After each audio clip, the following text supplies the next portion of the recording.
You may be seated.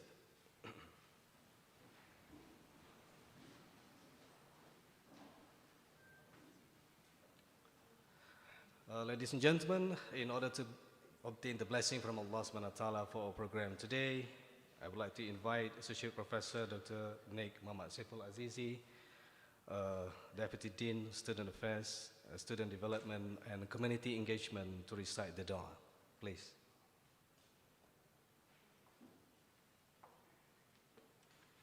Assalamualaikum warahmatullahi wabarakatuh. Thank you, respected Dr. Moderator. أعوذ بالله السميع العليم من الشيطان الرجيم. بسم الله الرحمن الرحيم. الحمد لله رب العالمين والصلاة والسلام على رسول الله الأمين المبعوث رحمة للعالمين وعلى آله وصحبه ومن سار على نهجه إلى يوم الدين. اللهم إنا نسألك علما نافعا ورزقا طيبا وعملا متقبلا. اللهم باعد بيننا وبين خطايانا كما باعدت بين المشرق والمغرب. اللهم قنا من خطايانا كما ينقى الثوب الأبيض من الدنس. اللهم اغسلنا من خطايانا بالثلج والماء والبرد.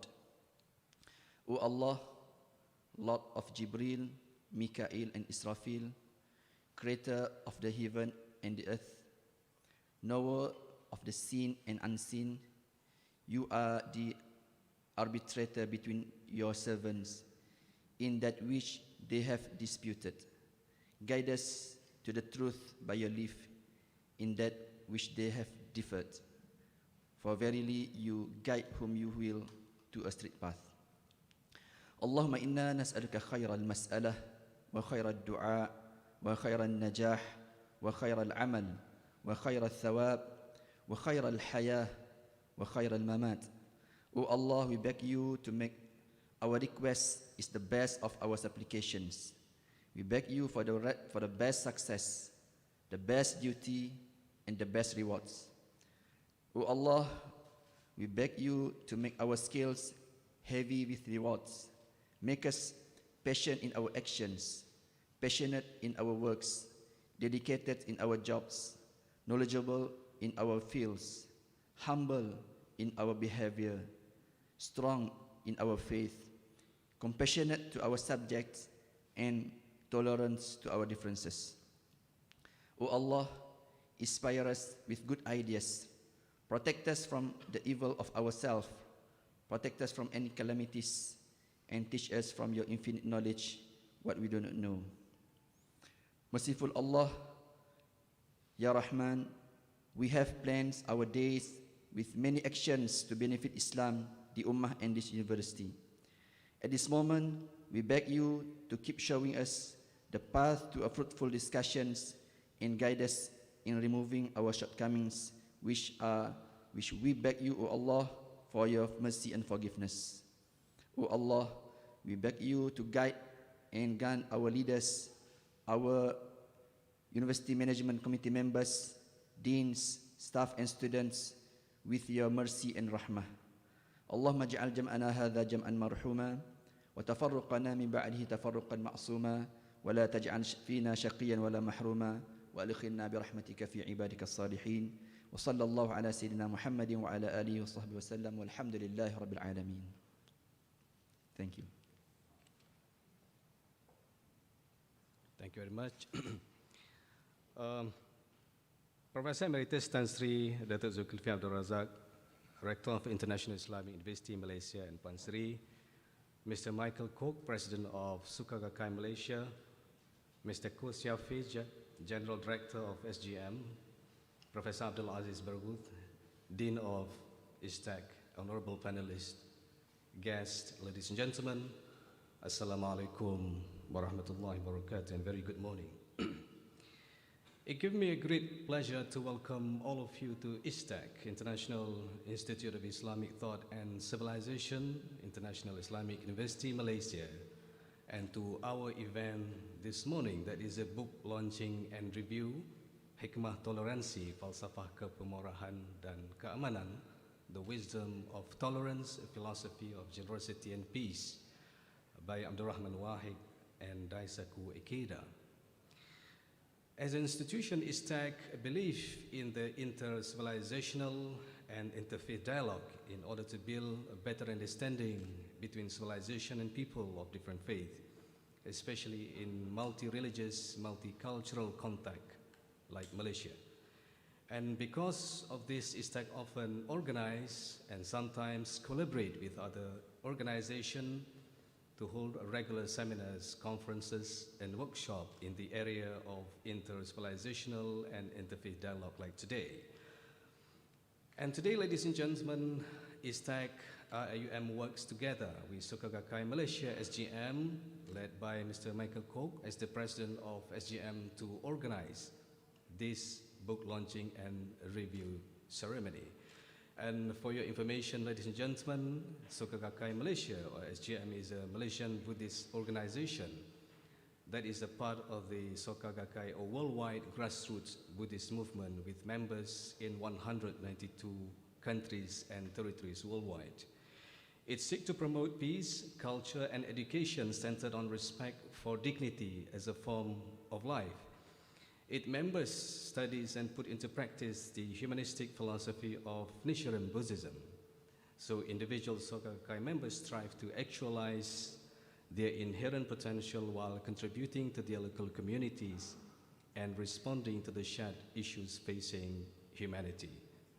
So the conviction that individual happiness and the realization of peace are inextricably linked to is central to Soka Gakkai as a commitment to dialogue and nonviolence. So, ladies and gentlemen, our program today consists of two parts, that is the book launching and book review discussion by panelists. So to continue with our program today, it is my pleasure to invite Professor Dr. Abdul Aziz Berghuth, Dean of ISTAC, to deliver his welcoming remarks.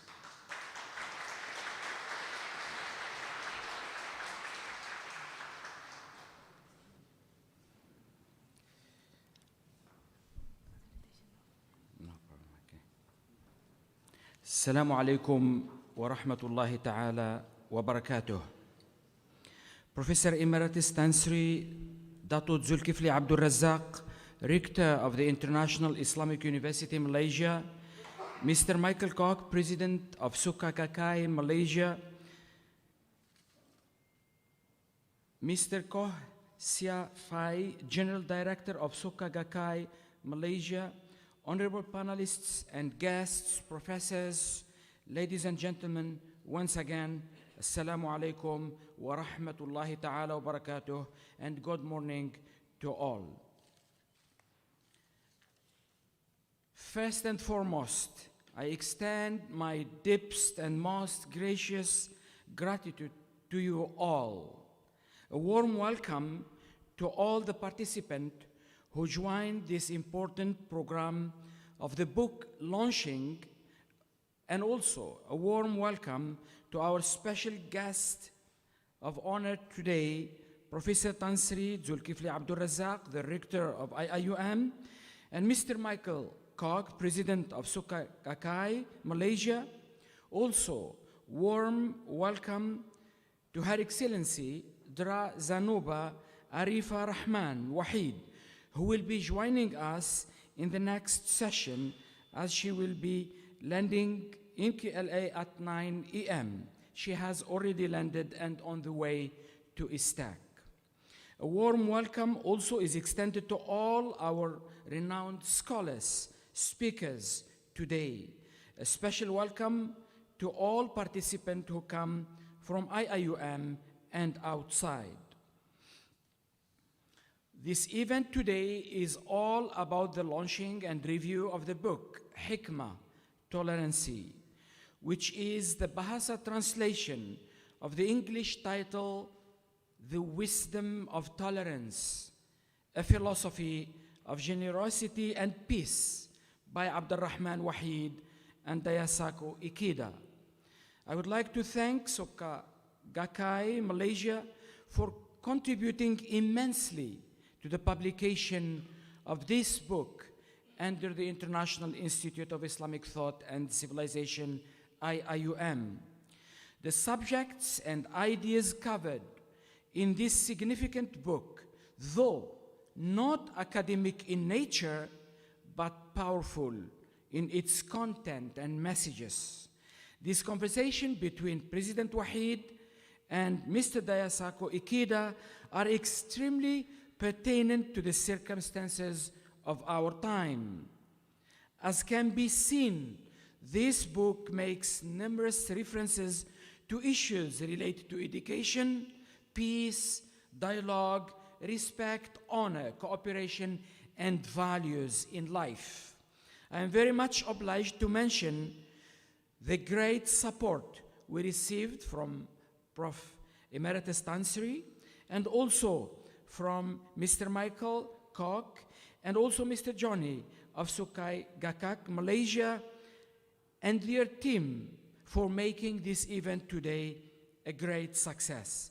We believe that the translation of this book to Bahasa will benefit the larger audience in the Malay world and beyond. The presence of the invited renowned scholars to review the book today is another sign of its importance and value. Their contributions to the debate today will enrich the discourse in these issues and ideas brought by these two great leaders. It is noteworthy to mention that both former Indonesian President Abdurrahman Wahid and Daisaku Ikeda embody the values and principles mentioned in this book. Both stand for collaboration, peace, value-based education, and dialogue among civilizations and cultures. Today, ladies and gentlemen, in enhancing the collaboration between ISTAC and Soka Gakkai, we will be signing a commitment for collaboration to pursue our collaboration in the coming months and years. Finally, I would like to thank all those who contributed to the success of this program from ISTAC IIUM and from Soka Gakkai side, especially Mr. Johnny and his team and Madam Zuraida and her team. Thank you. Wassalamu alaikum wa rahmatullahi ta'ala wa barakatuh.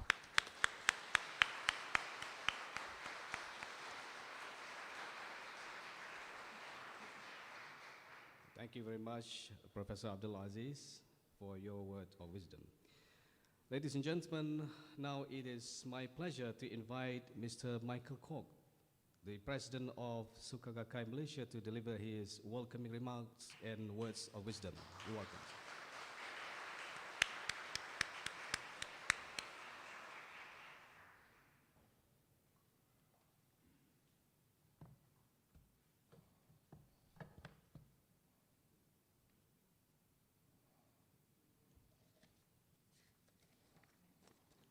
Should be all right. Yeah, thank you. Thank you, MC.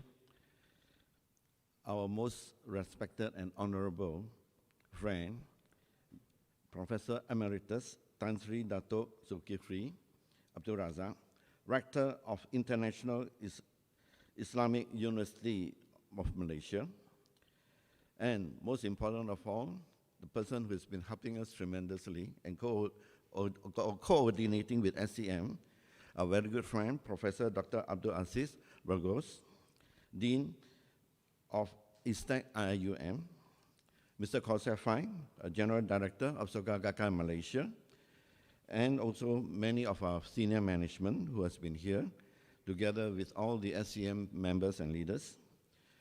The other area which I'd like to thank is for all the panelists, our honorable panelists and guests, professors, ladies and gentlemen. A very good morning to all of you.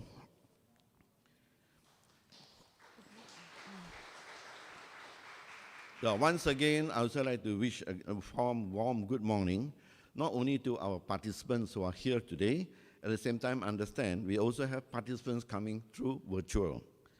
So today, we are filled with joy and gratitude for this very special occasion, which is the launching of the Malay edition of the Wisdom of Tolerance, a philosophy of generosity and peace, entitled Hikmah Toleransi, Falsafah Kepemurahan, Keamanan, published by the International Institute of Islamic Thought and Civilization of the International Islamic University Malaysia, IIUM. The book is a record of a dialogue between Daisaku Ikeda and Abdurrahman Wahid, who is better known as Gus Tur.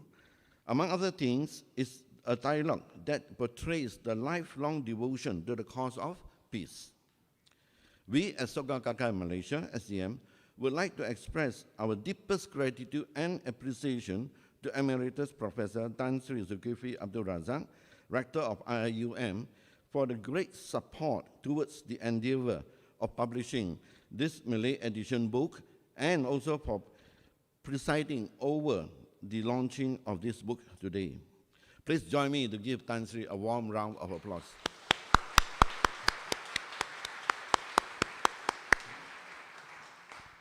We are also very happy that Ms. Yani Wahid, daughter of Gastur, will be joining us later, as been announced by our Professor Abdul Aziz, that she has already landed. I think she's on her way here now. What's important, what we can observe is she's only able to depart Indonesia this early morning.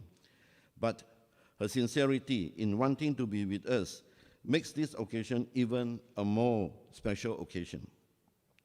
SCM has been working closely with reputable publishers locally to publish Mr. Daisaku Ikeda's books, particularly his dialogues with renowned figures into Malay, or Bahasa Malaysia.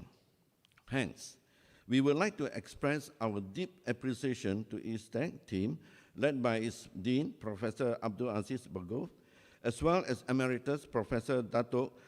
Osman Bakar, for their unstinting support in making this publication a reality. Please join me to give them another warm round of applause.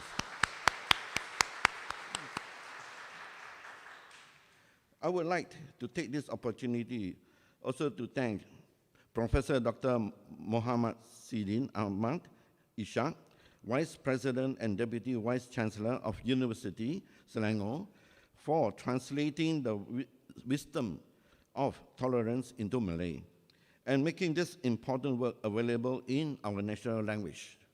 This is the 6th language edition of the publication, following Japanese, Indonesian, English, Chinese, and French editions. The late Mr. Abdurrahman Wahid served Indonesia from 1999 to 2001 as the country's first democratically selected president, or elected president. He was also chairman of Nahdlatul Ulama, one of the largest independent Islamic organizations in the world. Mr. Wahid was a person who always strived to serve humanity. He was also a true chairman of peace and also for interfaith dialogue. He wanted to engage with Mr. Ikeda in order to build a bridge between Islam and Buddhism. He and his wife, Shinta Nuria, first met Mr. Ikeda in Tokyo in April 2002, following the 9/11 terrorist attacks in the US the year before. Mr. Ikeda, a thinker, philosopher, poet laureate, and also a prolific writer. The complete works of Daisaku Ikeda, comprising poetry, novels, lectures, speeches, proposals, and other writings, have now reached 150 volumes. Mr. Ikeda had also met and carried out dialogues with many political figures, thinkers, scientists, artists, writers, educators, and intellectuals from many fields from around the world. Many of these dialogues have been also published as books. He was also invited to deliver lectures at 31 universities and academic institutions throughout the world also. They have also been compiled and published. Additionally, he has been presenting annual peace proposals to the United Nations since 1983, sharing insights in creating peace and also in the world. I'm also very moved by what Mr. Ikeda said when they both met for the first time. Mr. Ikeda said, and I quote, Religion exists for people's happiness, though differing religions cannot be expected to compromise their respective teachings. They can cooperate for the sake of peace for all humanity, unquote. This was the main theme he hoped to explore when he was when we met up with Wahid. Likewise, I was also very touched by Wahid's humanistic and broad-minded spirit. Mr. Wahid declared, and I quote, "Being an upright religious practitioner promotes peace. As for what makes an upright religious practitioner, I believe it is a conviction of truths of the religion you follow and an affirmation of the spirit of humanitarianism." It is evident in their dialogue that they both had set out to respond the spirit of tolerance as the path to peace. Both Wahid and Ikeda continued the conversation through corresponding after their first meeting. And just as they completed the project, unfortunately, Wahid passed away on 30th December 2009. The Wisdom of Tolerance was published in Indonesia the following year in 2010. Today, it gives us great joy to share the life, insights, values, inspiration, and hopes of these two great men as we commemorate the 13th anniversary of the late Abdurrahman Wahid's passing, and also the 95th birthday of Mr. Daisaku Ikeda, which fell on 2nd January this year. The book covers many important topics, such as the mission of religions, human rights, education, culture, women and youth. We eagerly look forward to listening to the views of Professor Dato Osman Bakar, Dr. Itimis Yusuf, Professor Dato Dr. Azizan Baharuddin, Ms. Lee Kam Yit, and Dr. Jimmy Tam in the book review later on afterwards. So before I end, I would like to take this golden opportunity to thank the many distinguished guests and friends who have made time to attend this event today here, and also thank you so much for making this significant event extra special with your participation and with your presence. Finally, our heartfelt appreciation to the organizing committee for working so hard to ensure the success of today's event. With that, thank you and salam sejahtera.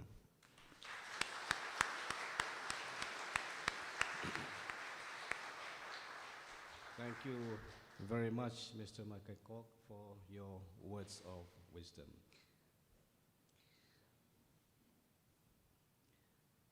So, ladies and gentlemen, it is honor and privilege for me to invite Professor Emeritus Tan Sri Datuk Zulkifli Abdul Razak, Rector of RIUM, to deliver his remarks.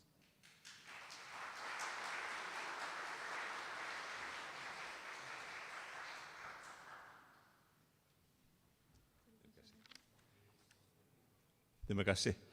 Bismillahirrahmanirrahim. Alhamdulillahirabbil alamin wassalatu wassalamu syarafil anbiya mursalin Sayyidina Muhammadin wa ala alihi wa sahbihi ajma'in. La haula wa la quwwata illa billah. Assalamualaikum. Greeting of peace and a very good morning. Friends, Mr. Michael Ko, Mr. Ko, Johnny Ng, friends from SLI, I've not seen you for a long time. Sejahtera Leadership Initiative, and certainly my colleagues from IIUM, Professor Aziz, Professor Osman, students, brothers and sisters. Let me first of all thank Allah subhanahu wa ta'ala for giving me this opportunity to meet.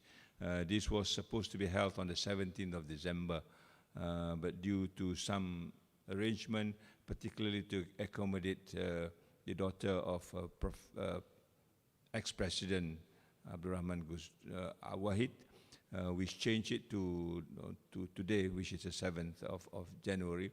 And in fact, it's fitting for this university also, because this year marked the 40th anniversary of the university. And therefore, events of this nature fits very nicely into the realm of what this university is all about, particularly in the context of creating what we call wisdom. And that wisdom, I think, today is even better when it is anchored on the idea of tolerance, generosity, and also peace. So I would like to thank everybody for making this event a successful one, particularly our friends from Soka Gakkai when they showed me this book. And they say, we want to translate this book, and therefore, as a rector, you think that a rector is so great. I'm just a postman. I got this book and I don't know what to do with it, and therefore I push it to ISTEC. Can you look at this book, whether it is something that is within our own understanding of what knowledge and philosophy is all about, and whether can we take this further into whatever we want to do it with it, the translation and so on and so forth. Alhamdulillah, after their own inquiry and understanding of what it is all about, the book now is realized into a very beautiful piece. The book is very well designed, very well translated, and also, I think, very well represented, as mentioned by the two speakers, in the context what Malaysia is all about, and in the context of what the world is all about. I think the world is still now trying to fix a lot of the things that we don't understand about religion, and particularly the religion of Islam, when we got the word Islamophobia attached to it. We want to change that into another terminology, which I would call it Islamophilia. In other words, the love of Islam rather than the hate of Islam. And that can only come by talking with one another, and by understanding what this is all about. Because at the end of the day, my own belief is that on the basis of spirituality, every religion has a meeting point. And we need to find that meeting point. And that meeting point is what tolerance is all about. And that meeting point is what wisdom is all about. There's no religion, I think, worth it if there's no tolerance and wisdom in it. Religion can be just another way of life, but it has no value attached to it if you don't understand what tolerance and wisdom.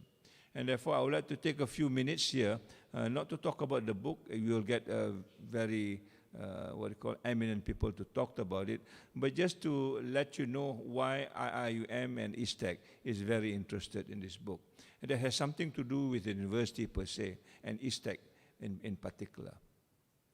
For those of you who are not aware, the wisdom, or at least the vision of the university, at the end of the day, talks about the betterments of human life and civilization. Believe it me, I have gone through a number of universities. There's no university in the world, as far as I can see now, that talks about the betterment of human life and civilization. It is a very lofty idea. It is an idea that I think should have been talked about for a long time, because that's what education is all about. At the end of the day, education is about civilization. At the end of the day, it's about humility and humanity, and how do you bring this about. It is not about job seeking. It is not about ranking. It is not about money making, which is now being attached very closely to what university is all about. And I hope this book will shift back to what the purpose of education is all about, and therefore we can make education a better platform to bring human beings together, to bring humanity together, and to talk about how we can survive on this planet Earth, which is not in a good shape. Whether you like it or not, COVID is here to remind us. We thought COVID would have ended by the end of this year, but now I was reading just this morning, there are a number of variants that is coming out. And that variance is something that we do not know, something that we do not know how even to deal with it. And if there's a kind of challenges that we are facing today, I was just making a comment just now before coffee. I think the COVID and their friends, they have got their own strategy also of how to live and survive. And until and unless we have our own strategy about how to live and survive on the planet, we will probably be succumbed by this COVID-19 and whatever you want to call it next. And therefore, the idea of working together, making things happen for humanity, I think is one of the crux of what education should be, nothing else. The rest comes secondary. If you can't even survive, you can forget about your jobs. If you cannot even know how to organize life, you can forget about everything else. And I think this is very clearly demonstrated. when we were locked down, yeah, people who are successful with a lot of money, they do not know what to do with the money because they can't even buy stuff. You know, and there is no way that you can just live on money alone if you do not know how to organize life and what life is all about. And therefore, the dilemma that we are facing today about education, it is not just about livelihood, it's about life. In fact, life comes first, livelihood comes second. And that is, I think, the mission of this university as we move forward.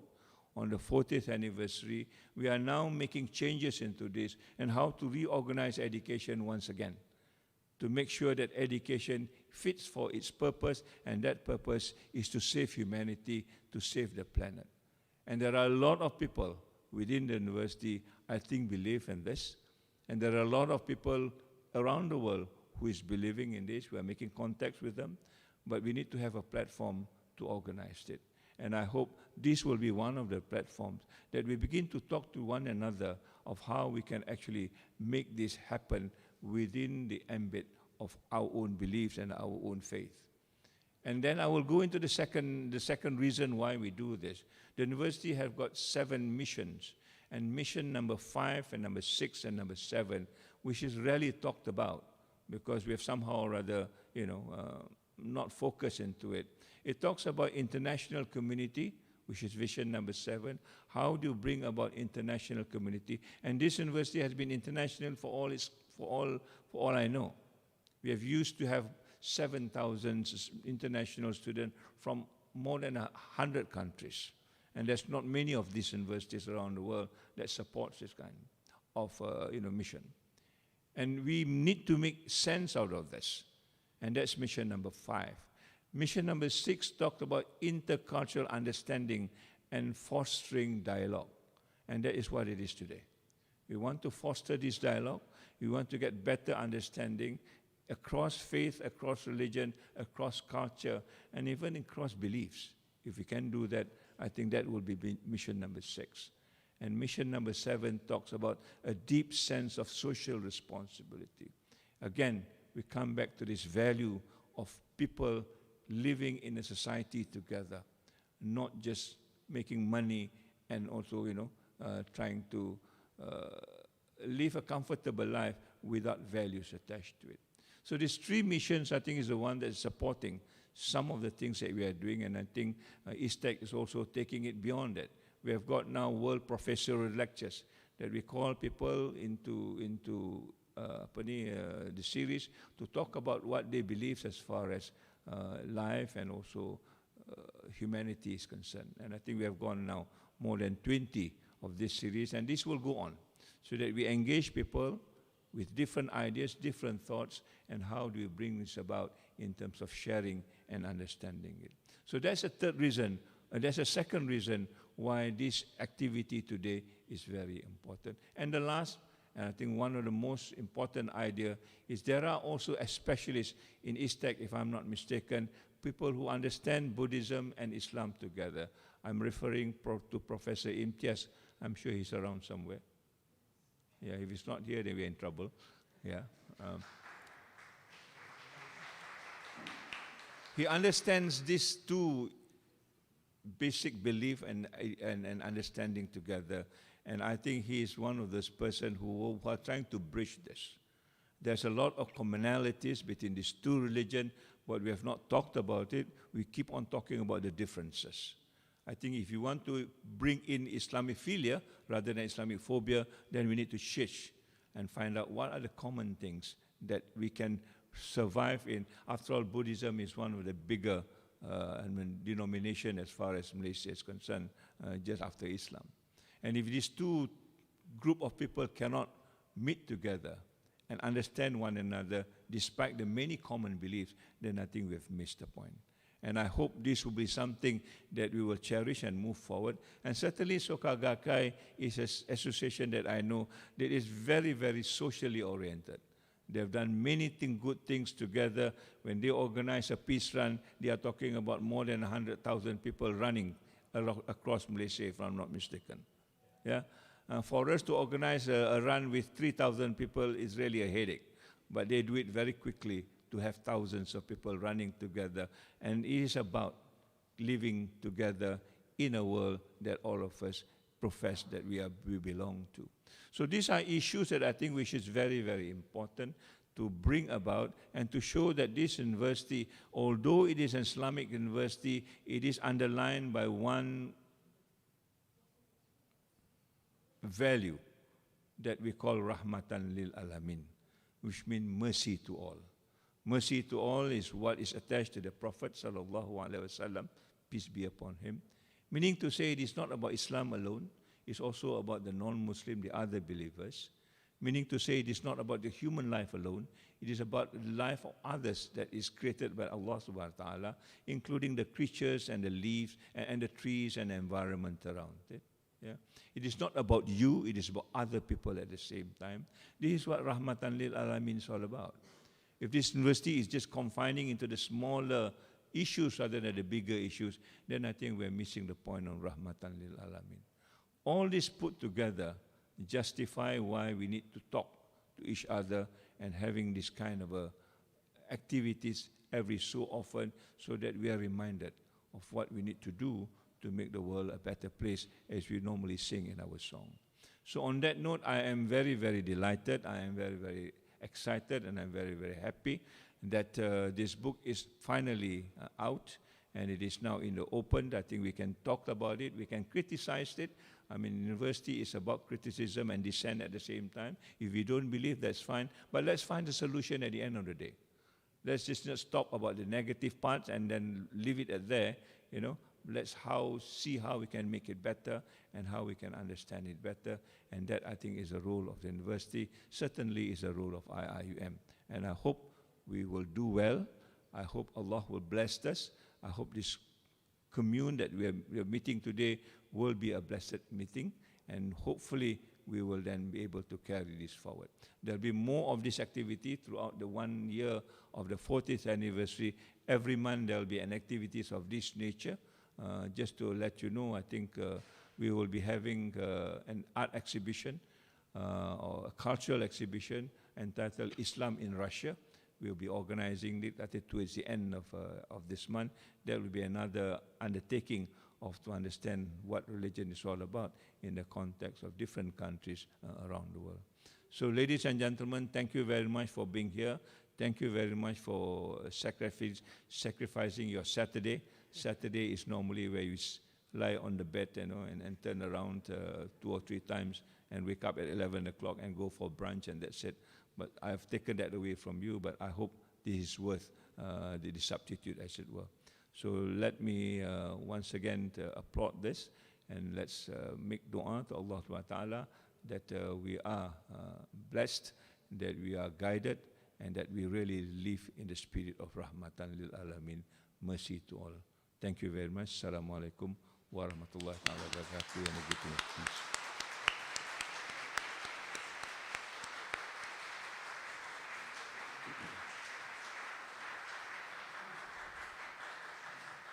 Thank you, Sanjay.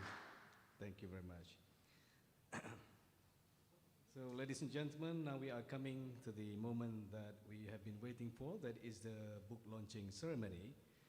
So with that, it is my honor and privilege to call upon Professor Emeritus Tan Sri Zul, Mr. Michael Kong, and Mr. Ko Siape, and accompanied by Professor Abdul Aziz Bargus to the stage.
the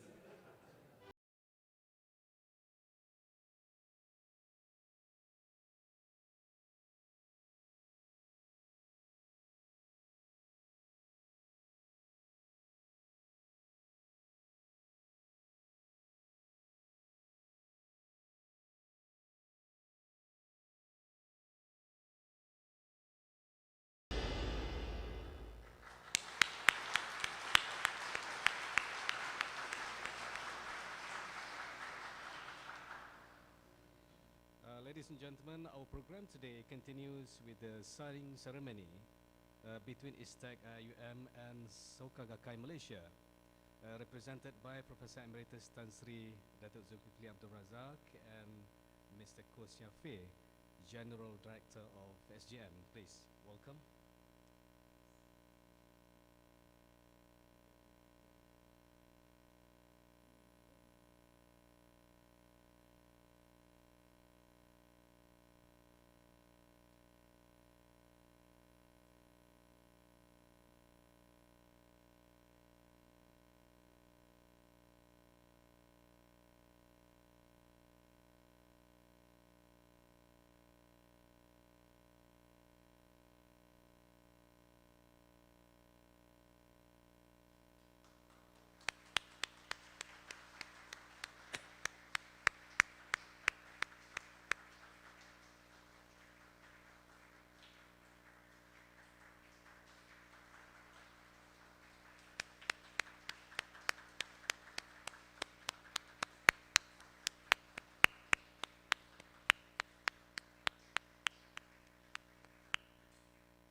I would like to invite Tan Sri Zul to present a token of appreciation to Mr. Koh, the General Director of SGM.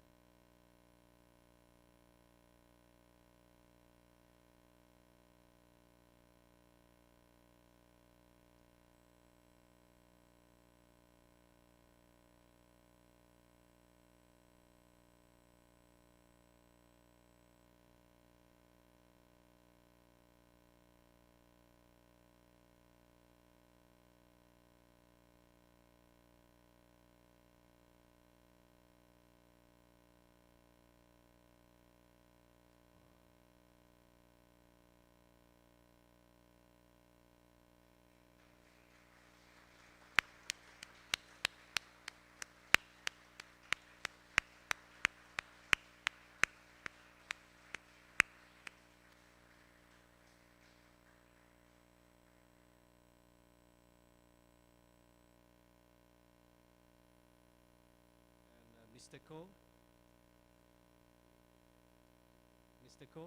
would like to invite Mr. Koh to present the souvenir to Tan Sri.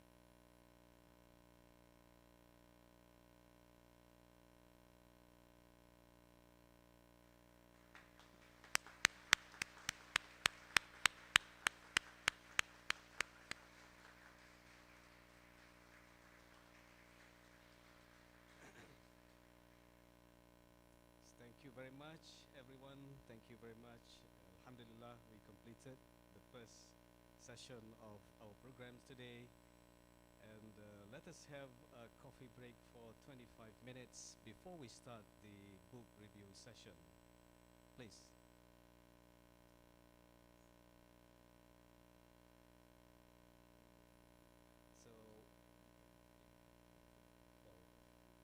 So all audience and participants, you are welcome to have a coffee break outside in the banquet hall, please.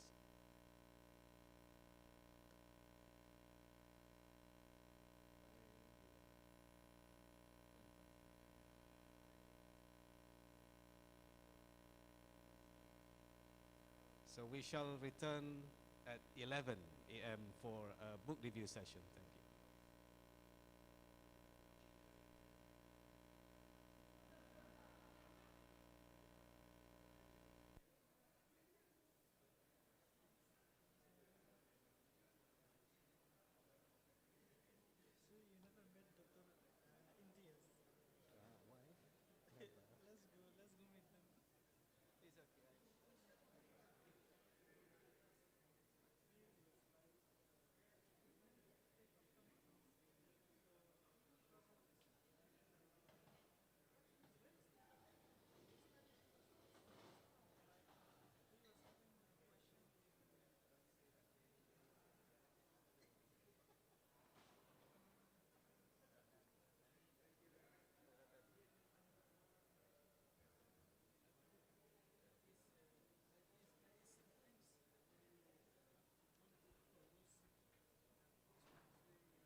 Check 1, 2, 3, 4. Check 1, 2. 1, 2, 3, 4, 5. Sound check 1, 2.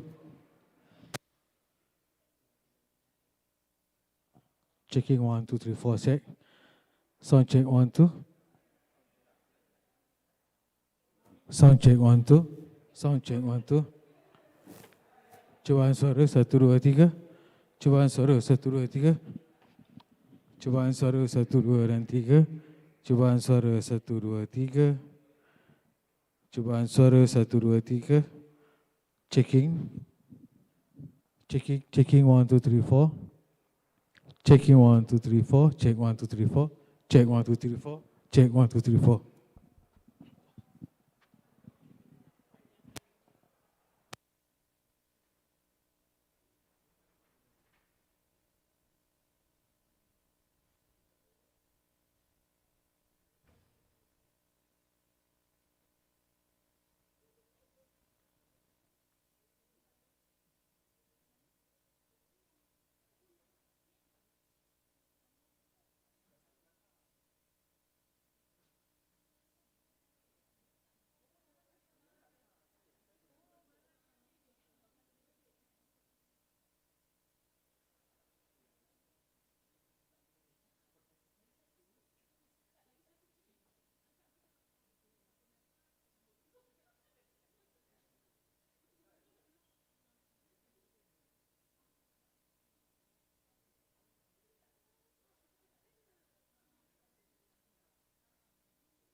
Testing 1, 2, 3, 4.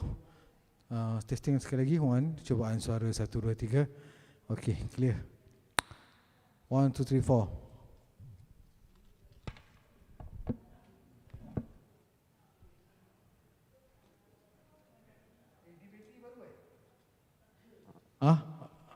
Harap-harap okey kot. 1, 2, 3, 4, 5, 6, 7, 9, 10.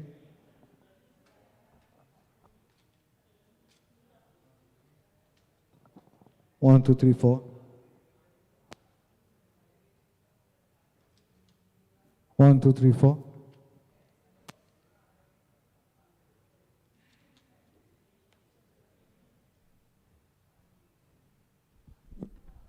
1, 2, 3, 4, 5.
Tengok, 1, 2, 3, 4, 5, 6, 7, 8, 9.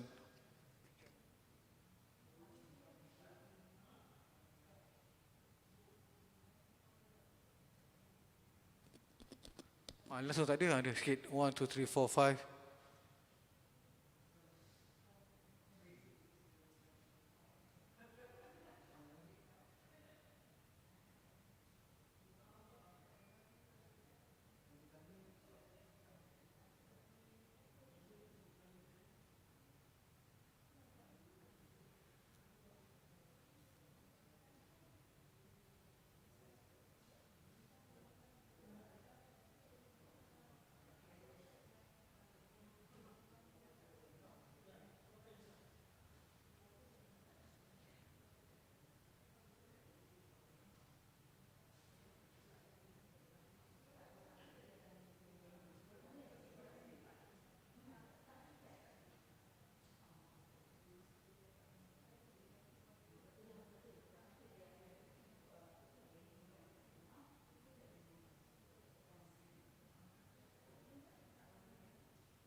Hello, 1, 2, 3, 4, check 1, 2, 3, 4.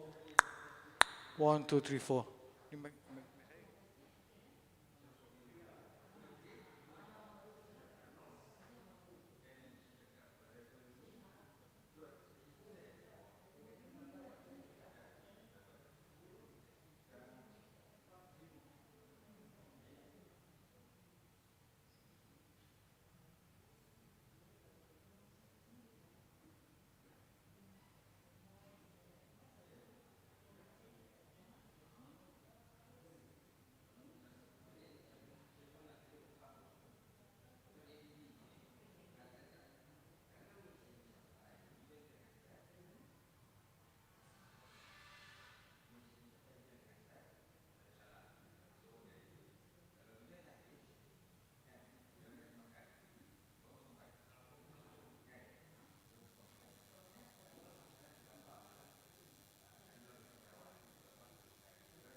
Hey, hey, 1, 2, 3, 4. Check. Checking 1, 2, 3. Jadi jauh sikit tak dapat. Jauh sikit.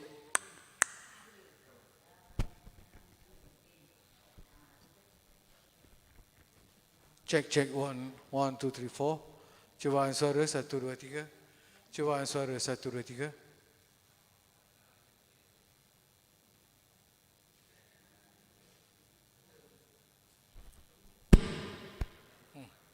Habis.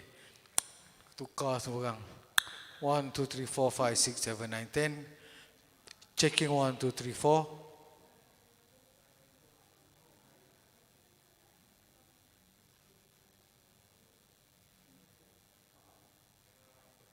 One, two, three, four, five, six, seven. Sedap bunyi dia.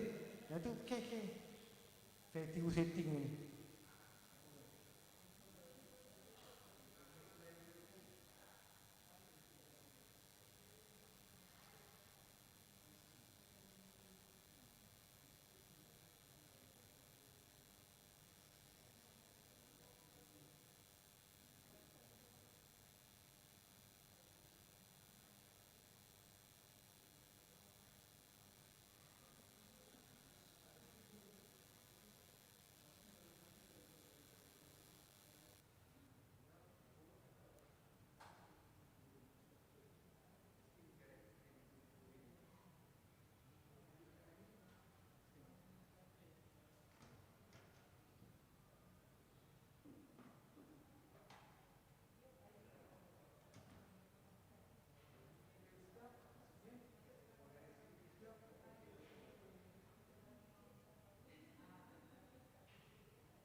Hey, 1, 2, 3, 4. Sedap. Kabel belum. Kalau ada kabel panjang, cantik lah. Kabel panjang tak ada. Dari sini ke sana. 1, 2, 3, 4, 5, 6, 7, 9, 10. Okay.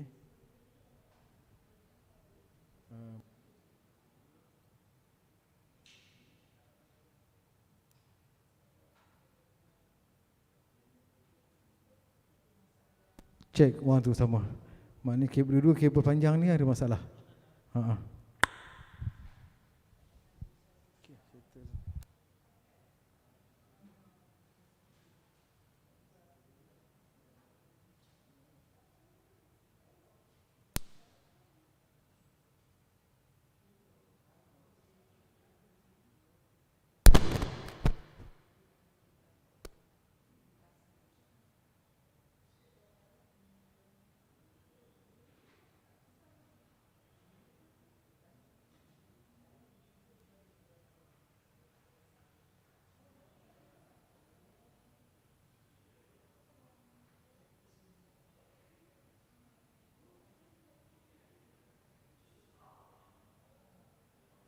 Okay, 1, 2, 3, 4.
Check 1, 2, 3, 4. Check 1, 2, 3. Okay, cantik, sedap lah.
Check mic 2, 1, 2, 3, 4. Sound check. 1, 2, 3, 4.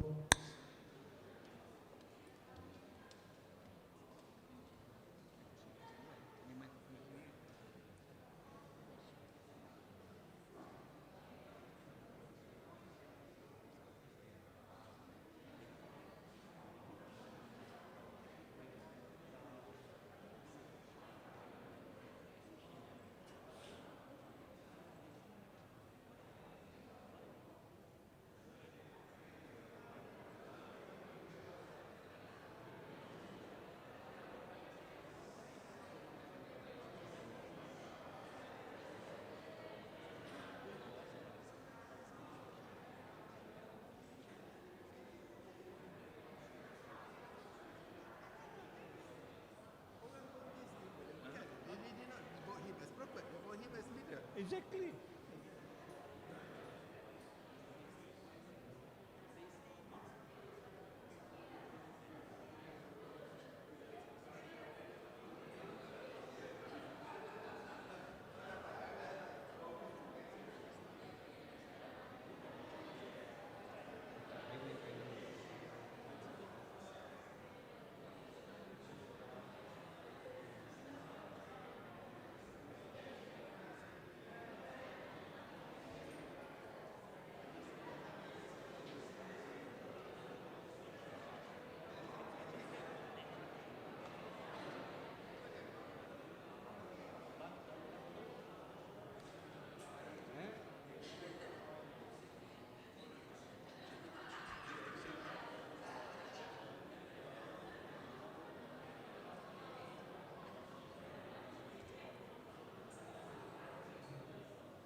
You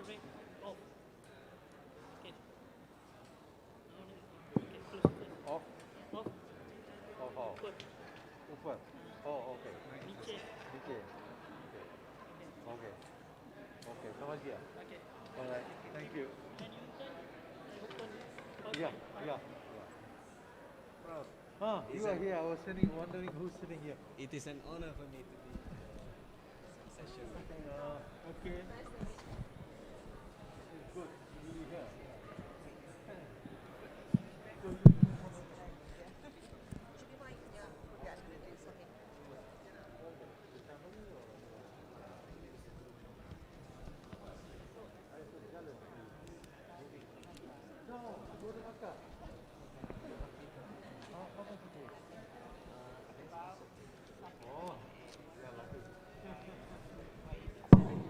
Testing, test, mic 1, 2, 1, 2. Testing, test, mic 1, 2, 3, 4. Uji suara 1, 2, 3.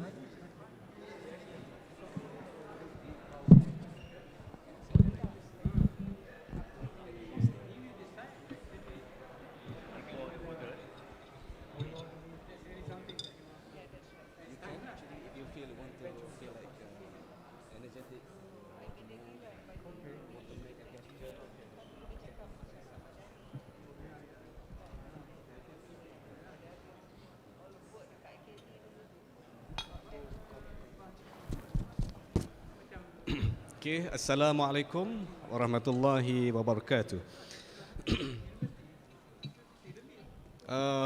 Welcome again to the second session, that is a book launch, the book review, that is Hikmah Toleransi, Falsafah Kepemurahan dan Keamanan, restoring the spirit of tolerance as a path to peace. As a background for this event, the ISTAC IUM and Soka Gakkai Malaysia SGM is jointly organizing this book launching ceremony, The Wisdom of Tolerance, a Philosophy of Generosity and Peace today. And for your information, ladies and gentlemen, Hikmah Toleransi, that is the book, is a dialogue between the late Abdurrahman Wahid, the eminent Islamic leader and former President of the Republic of Indonesia, and Daisaku Ikeda, Japanese Buddhist thinker and the president of the Soka Gakkai International. Upholding shared belief in the power of dialogue to promote peace among civilization and religion, they engage in a series of discussion beginning in 2002 and exchange views on topics such as the spirit of tolerance, mission of all religion, education, cultural reforms, women's and youth empowerment. I think this is something unique about this book. It is a deep conversation. I have an opportunity to go through the book just now. It is very interesting conversation between two great minds.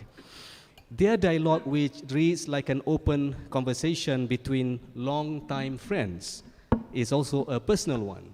So that's what I said. It is very interesting, in which they candidly shared childhood memories as well as reflection on the people and artists that most impacted their growth. So in their dialogue, the former Indonesian president asserted there is no necessity for civilization to clash just because they are different. And if they do clash, it is usually a result of misunderstandings and prejudices rather than actual differences. The most important thing is to respect our mutual differences and accept the diversity and plurality of the existing reality. Meanwhile, Ikeda also states that the true tolerance is one and the same with the refusal to accept any form of violence or injustice that threaten the worth and dignity of human life, and is exemplified by a life in which we do not ignore the plight of others, but traverse upon the path to happiness together. So, ladies and gentlemen, the Malay edition that we have today, the book published by ISTAC IUM last year in 2022, is the sixth language edition following Japanese, Indonesian, English, Chinese, and French translation. So it creates a new milestone for this significant dialogue as it marked the 20th anniversary of the first meeting between the two authors. So today, this morning, we have a panelist to discuss about these books. And there are 5 panelists that we especially invited this morning to discuss about this. That is Professor Emeritus Dr. Usman Bakar is the holder of Al-Ghazali Chair of Epistemology, Civilizational Studies and Renewal at ISTAC UM. We also have Professor Dr. Azizan Baharuddin, Director, Center for Civilizational Dialogue at UM, University Malaya, and UKM YSD Chair of Sustainability, an Honorable Fellow for Institute Masa Depan Malaysia. The third panelist is Associate Professor Dr. Imtiaz Yusof. He is the Coordinator of Islamization of Knowledge at ISTAC UM, followed by Dr. Jimmy Tam Kuchian, the Student Division Secretary of Soka Gakkai Malaysia, and he's also an acting head.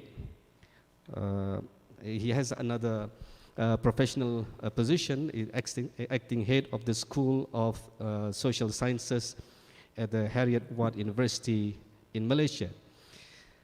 And another speaker is the Mr. Lee Kem Yit. She is the Young Women's Leader at Soka Gakkai Malaysia and also Administrator of the Soka Peace Center Malaysia in Penang. So welcome all of them, and please give them a round of applause.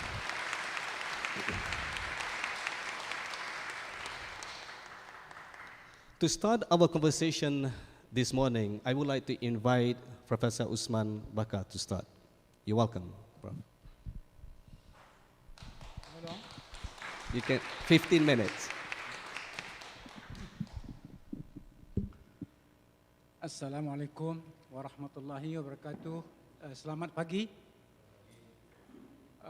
The moderator, Dr. Ahmad, fellow panelists, Tan Sri Zul, the rector, Mr. Kok, and friends from Soka Gakkai, the dean, and ladies and gentlemen. It is indeed an occasion after we have been waiting for quite some time, somehow delayed. But I'm happy that this is finally we have this event. All right, so since we are given only 15 minutes to speak, first of all, I just want to say that if you speak Malay, if you read Malay, berbahasa, then you just read my forward, my prakata. It's all there. So basically, in that long prakata, 16 pages or so, I talk first of all about the book, especially the significance of the book, and of course the two figures whose ideas we are discussing, namely the former Honorable President, the Abdurrahman Wahid. He passed away now already, and of course the world famous Mr. Daisaku Ikeda. So it's quite fitting, as I explained in my introduction. Yeah? So since there are many who perhaps feel more comfortable with English, so I speak English.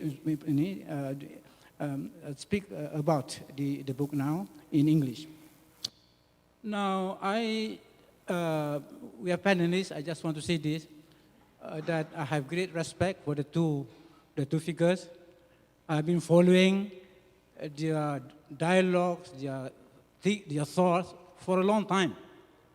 Many years ago. In fact, I first came to know about Mr. Ikeda when I was a lecturer at the University of Malaya, and I read that book, on Islam and Arnold Toynbee, the famous historian, the dialogue between Ikeda and Arnold Toynbee, and it happened, and they talk about issues of civilization, and therefore it attracted my attention. So since then, I've been following, as I said, and I was happy to know that among the dozens of world figures that had dialogue with Mr. Ikeda, 2 of them were famous Muslim, and the 2 Muslim thinkers.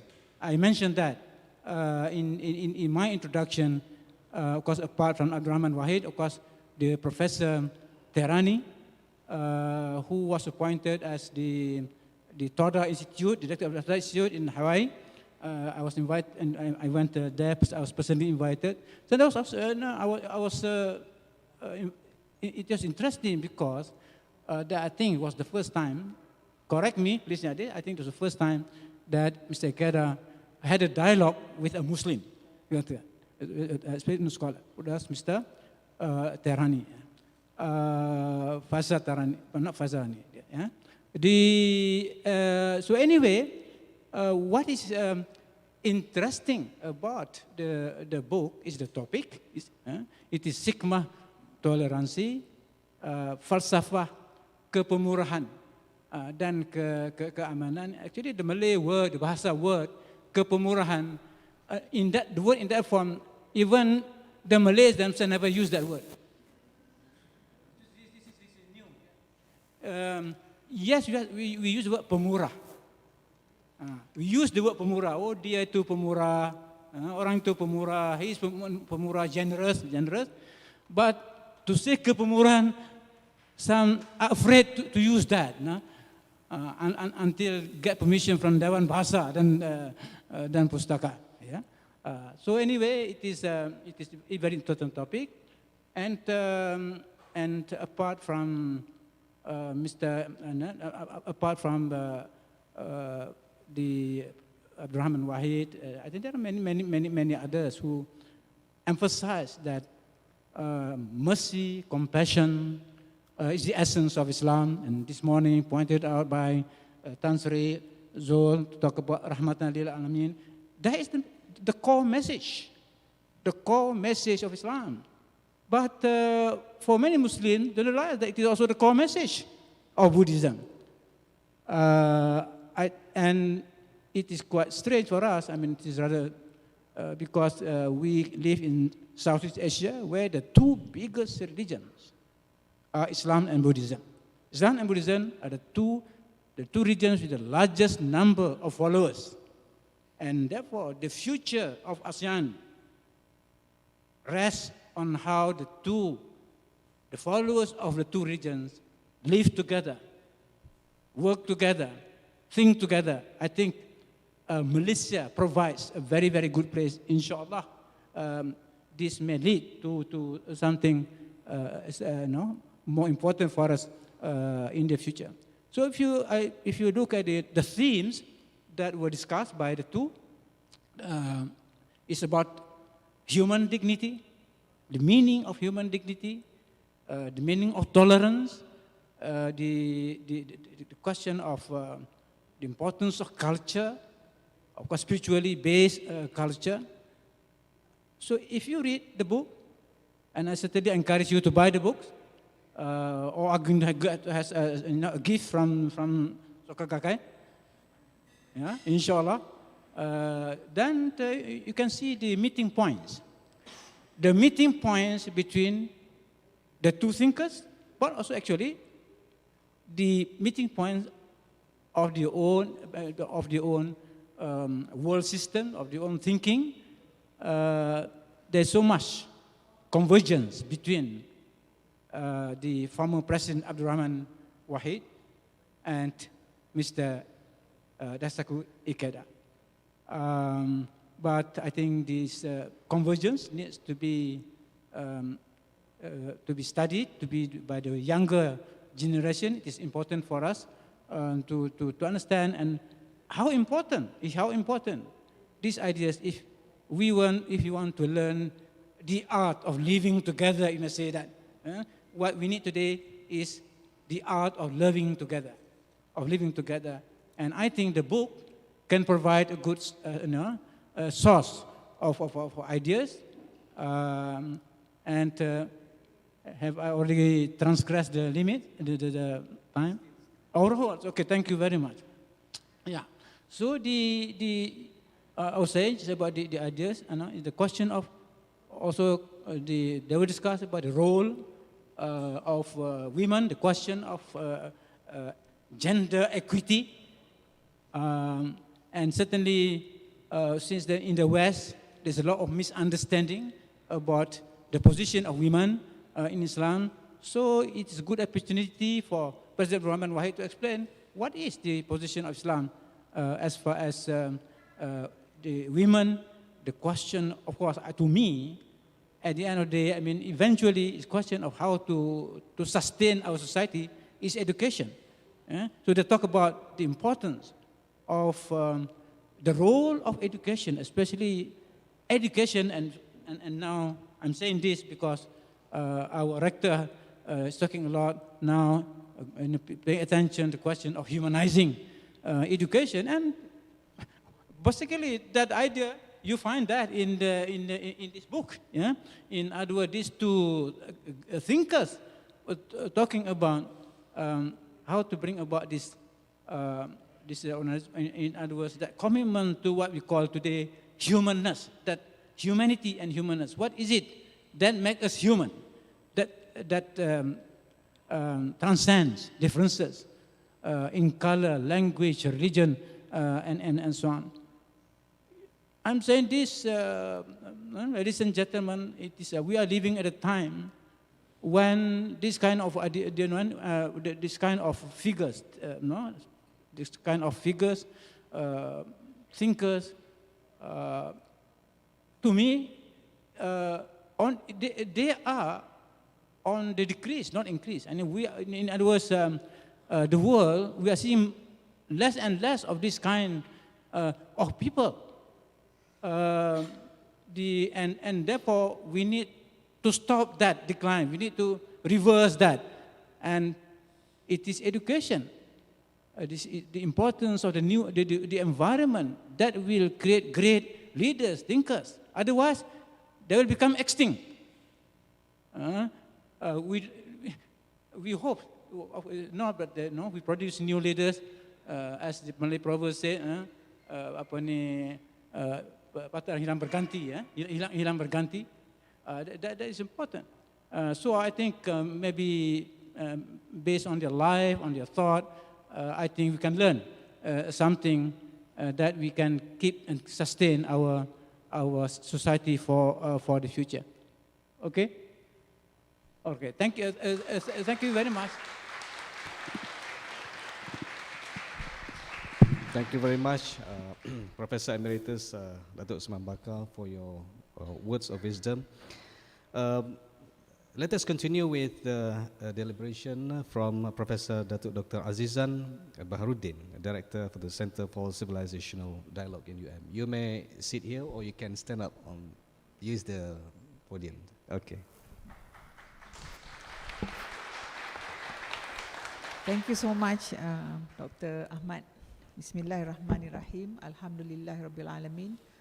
Wassalatu wassalamu ala asyrafil anbiya'i wal mursalin wa ala alihi wa ashabi ajma'in. Rabbi shrah li sadri wa yassir li amri wa hlul 'uqdatam min lisani yafqahu qawli. To my non-Muslim friends, that was just a small prayer because I'm very, very nervous here. Because the audience is not just here, the audience is also out there. There's all kinds of people. I say this with the greatest of respect. Because for the past 20 years, thank you to my teacher here and my teachers out there, I've been involved with the dialogue of civilizations, or interfaith dialogue, or intercultural dialogue. And believe you me, we need to be tolerant of those who are intolerant. I say that with the greatest of respect. But I must tell you the truth about things vis-a-vis dialogue. It is beautiful and nice in this room with this audience. Yeah? But it is not so easy when you are going out there at the grassroots level. And all that Professor Dato' Osman Bakar have said just now is true, and also what Tan Sri said is true. But you have to balance your optimism with the realities that's out there. And this is the hard work that awaits us, Tan Sri. I must say that. Yeah. So, yang berbahagia, Professor Emeritus Tan Sri Dato' Zulkifli Abdul Razak, our beloved Rector of International Islamic University Islam, Malaysia, Puan Sri Mas Ria, who's always the strong lady beside our Tan Sri for the information of everybody. Honorable Mr. Michael Koch, President of Soka Gakkai Malaysia. Thank you so much to Soka Gakkai. I have been the beneficiary, I have been the recipient of lots of kindness from Soka Gakkai and many friends inside there. And we have, I think, mutual respect throughout these years, and we've done many, many programs with them. And I know, I marvel at their discipline. Friends, look around you, especially friends who are not from Soka Gakkai. Look at how disciplined our Soka Gakkai friends are, how much they support what their organization is doing. It's like the whole kenduri belongs to them also. And they treat you like, fantastic guests. So I say this out loud because this is part of the conversation that belongs to dialogue. People always ask, what's dialogue? You can have lofty dialogues between intellectuals like Allah Yarham Gus Dur and also President Ikeda. But then again, for the rest of us, what's dialogue all about? Tan Sri, recently we had a focus group meeting in the University of Malaya, and one of the participants said, people now in Malaysia, for example, they do not know how to relate to one another. They don't know how to find common grounds. And scholars like Professor Samsul Amri Baharudin are talking about spaces where people, he calls it tapak integrasi. People need spaces, physical and intellectual and whatever else, to speak to one another, to learn about one another. So I think that herein lies the value of the book. But then again, lots more work. Thank you, Tan Sri, for saying that we should comment on the book. Yeah, it's very good, it's excellent, But then again, you have also to understand that there are pockets of people who need our help to make them better understand. So, number one, in the Malay version, when they speak about Allah Yarham Gus Dur, the sentence used is advocate of Islam liberal. You have to say out loud now, okay, do not use that phrase in the same negative manner, Dr. Ahmad, that some people are using out there. Islam liberal is it has a very bad connotation for Muslims, bad connotation for Muslims. So I really hope everyone in here, Muslims especially, and everyone out there, jangan nilai buku itu dengan frasa itu, okay? Because you'll be doing great harm and injustice to what Allah Yarham Gus Dur has, spent so many years talking about. Because the conversations went through 2002 until 2009, right? It took 7 years. So, bayangkan, fikirkan, think of the amount of energy and thinking and feeling and all kinds of things. Analysis of your own religion, of your own faith that went into those conversations. And this is the thing about dialogue. Yeah, sometimes it can look like very santai, how are you, where did you grow up, and all of that. But believe you me, that is the most critical part of dialogue, getting to know each other.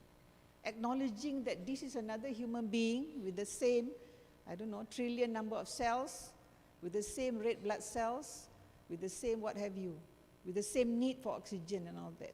So unfortunately, I also come from a science background, and I always use science as a basis for bringing people together.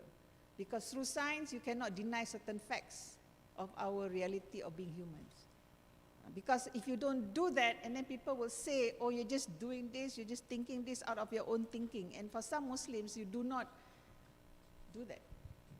Tak apa-apalah, for me, respecting diversity begins with your own intra-group. Dialogue begins with your own group. There has to be intra-religious dialogue as well, intra-cultural dialogue as well. So I think that would be, since Tan Sri has announced, this year is 40th year of IIUM, so I'm sure there will be many, many programs and events that will be follow-ups to this. I think Tan Sri is a very worthy issue, this dialogue, because we also have just been finishing a policy paper for Institute Masa Depan about unity. People are talking about trust deficit in Malaysia. Trust deficit. People in Malaysia do not trust each other apparently, yeah, across the cultures. And then people are advocating blueprints for unity. It's a very hot topic, that's what I'm trying to say. And luckily, alhamdulillah, there are many Islamic scholars coming forth talking about fiqh ta'ayush, coexistence, peaceful coexistence. Yeah? And I know I'm how many minutes already gone? Oh, just 5 more. I have many points, not many points, several points that I wanted to highlight from the book. Yeah, that's why I came extremely nervous because there's so many things I want to say. But then again, to do justice to the book review title of the session today, I think what's critical that came out of the book is the ability of these two figures. Besides the fact that I agree with everything that Professor Datuk Osman Bakar has said, many interesting points that came out of the book I can relate to personally, professionally. For example, both of them had encounters with Samuel P. Huntington. As we all know, he was the advocate for the clash of civilizations theory. So very proudly, I humbly would like to say that this is the founder of the Center for Civilizational Dialogue, University of Malaya, Professor Osman Bakar. And thanks to him, I have been a student of the Dialogue of Civilizations. And I think one of the purposes for establishing the center, Prof, was to counter, isn't it, the clash of civilizations theory with another theory which is fiqh ta'ayush, which is peaceful coexistence. Yeah, and in terms of our Buddhist, President of Soka Gakkai Malaysia, I'm not talking too much about Islam-Buddhist relationship because I think read the book is there.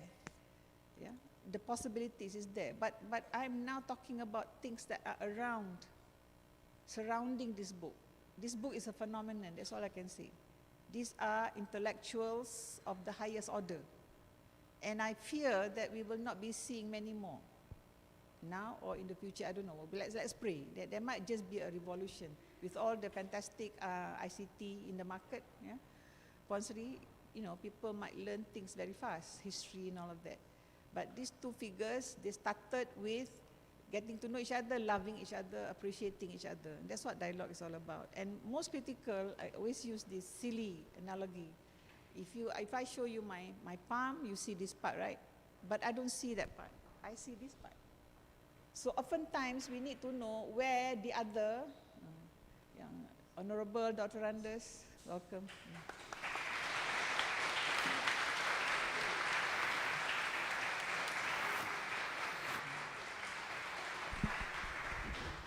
We welcome Dr. Randa Yani Wahid, Director of Wahid Foundation Indonesia, to ISTEC.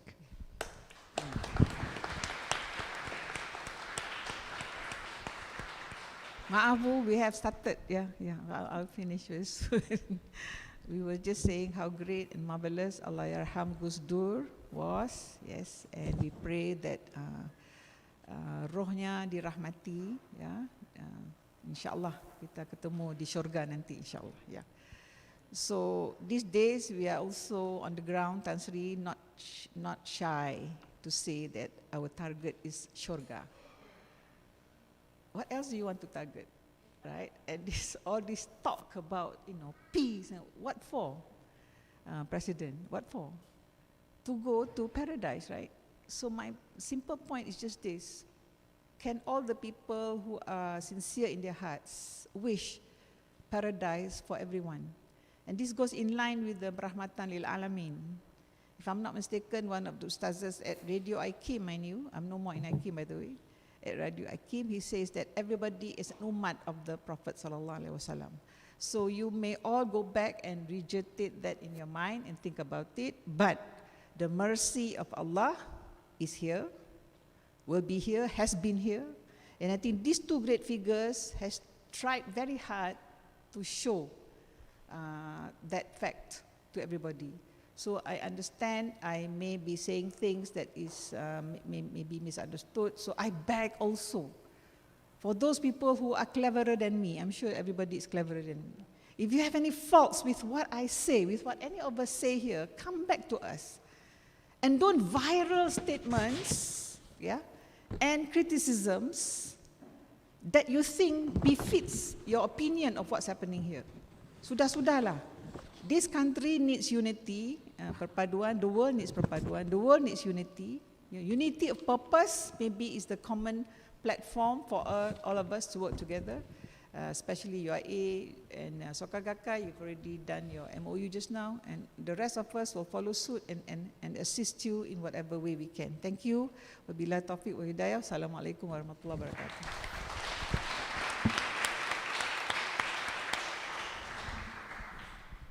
Thank you, Datuk Professor Dr. Azizan, for your deliberation. And again, I would like to welcome Dr.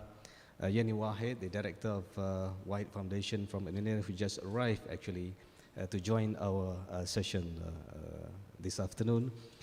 So let us continue with another presentation by Associate Professor Dr. Imtiaz Yusuf. He is the coordinator of Islamization of Knowledge at ISTEC IAUM. You're welcome.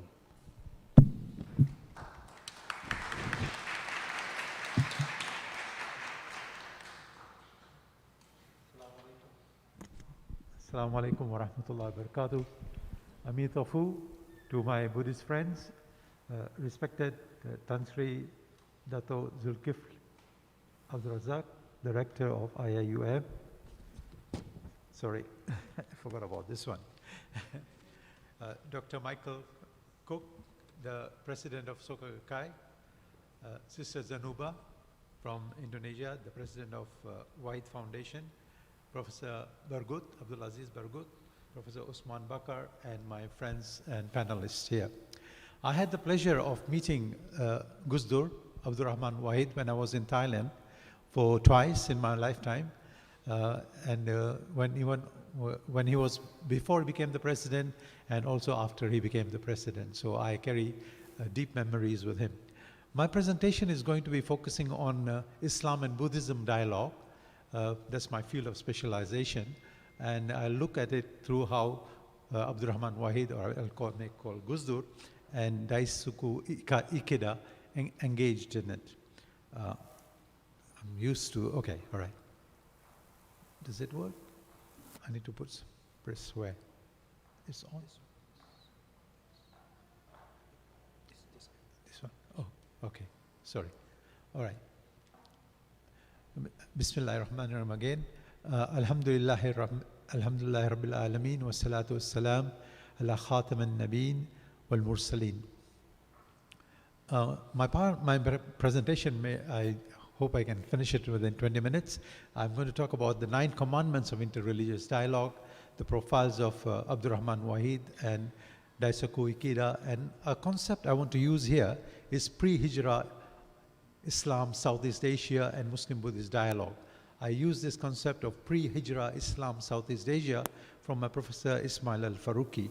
And my final point discussion will be on diversified creativity as foundation for Muslim-Buddhist dialogue, which is discussed in the book by the 2 personalities. I'm a parallelist, not a perennialist. I believe in religions as parallel lines which meet at a meeting point, using the scientific mathematical definition that parallel lines do not meet except at a meeting point. So we are here, 2 parallel lines, Islam and Buddhism, meeting point in this position, in this place, and we are going to be enriched by our experience here, and we will move to the next stage, to the next event on the same journey of moving from earlier stages to the highest stages. Okay. The Quran accepts religious diversity as natural condition. The verse in the Quran in chapter 5, 58, focuses on fastabiqul khairat.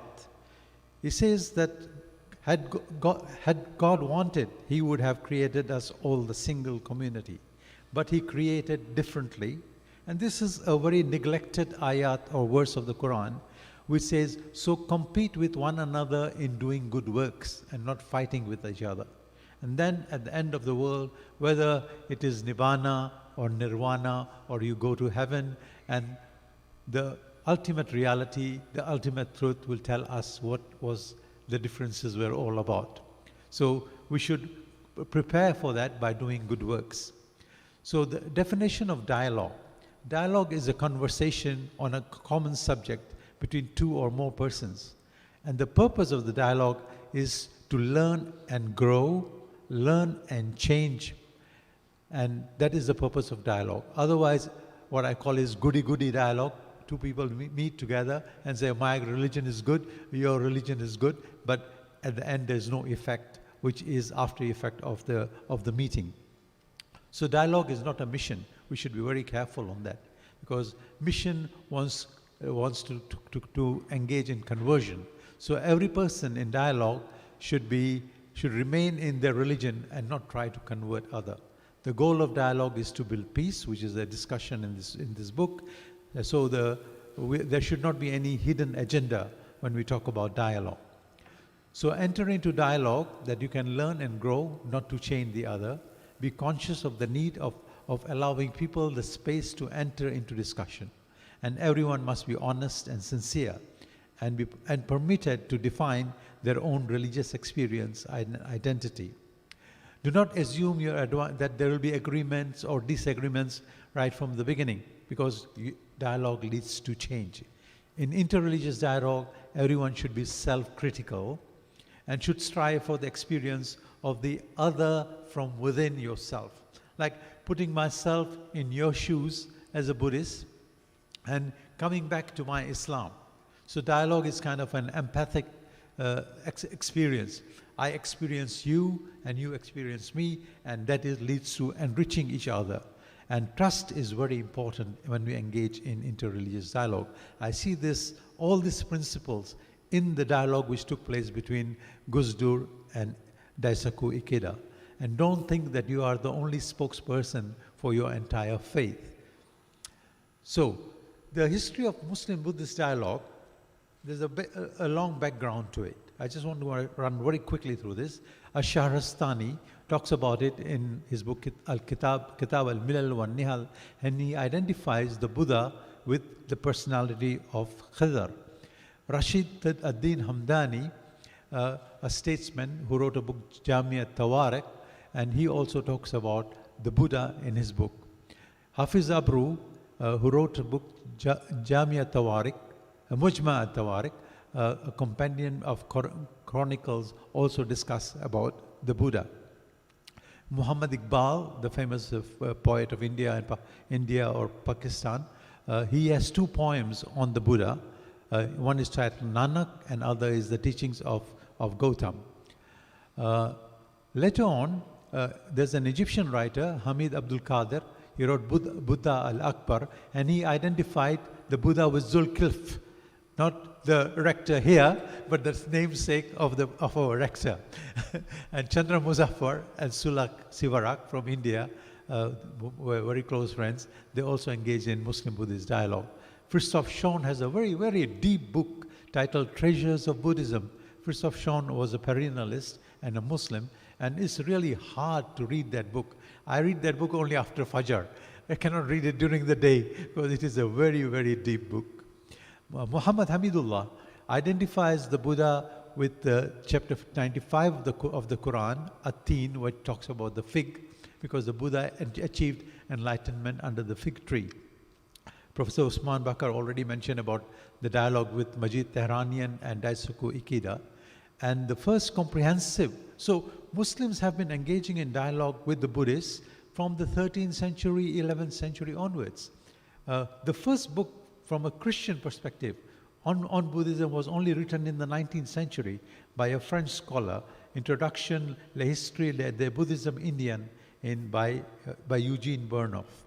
So this is, I wanted to shock you, this is a painting from Jamia Tawarik, which shows the Buddha before he was enlightened, the night of enlightenment. So the Buddha is on my right and on your left, and the Mara, the devil, is trying to stop the nirvana or nibbana to happen. So this is a Muslim painting of the Buddha's experience of nibbana. Coming to this book of Islam and Buddhism, it emphasizes on wisdom, hikmah or panna in Pali, or tolerance, tasmoh, or santi or kanti in Pali language.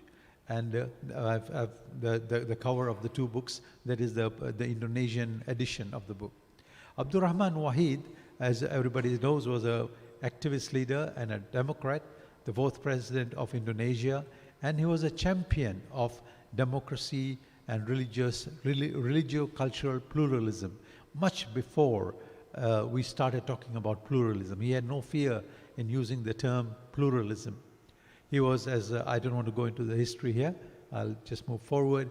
He has remarked that deep in my heart, I know that it is impossible for Indonesia to be governed by one side.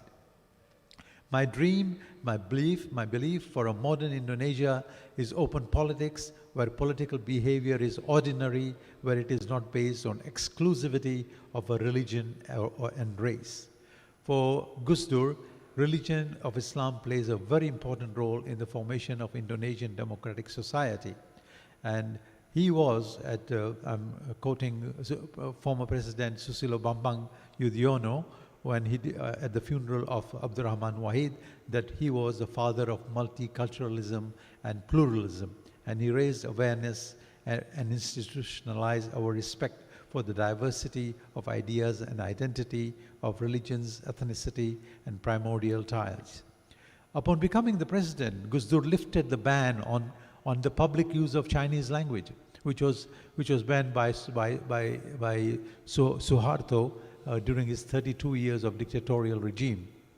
For the first time, the Chinese in Indonesia were recognized, and Gus Dur recognized that the Chinese could practice their cultural traditions and celebrate their holidays as national holiday.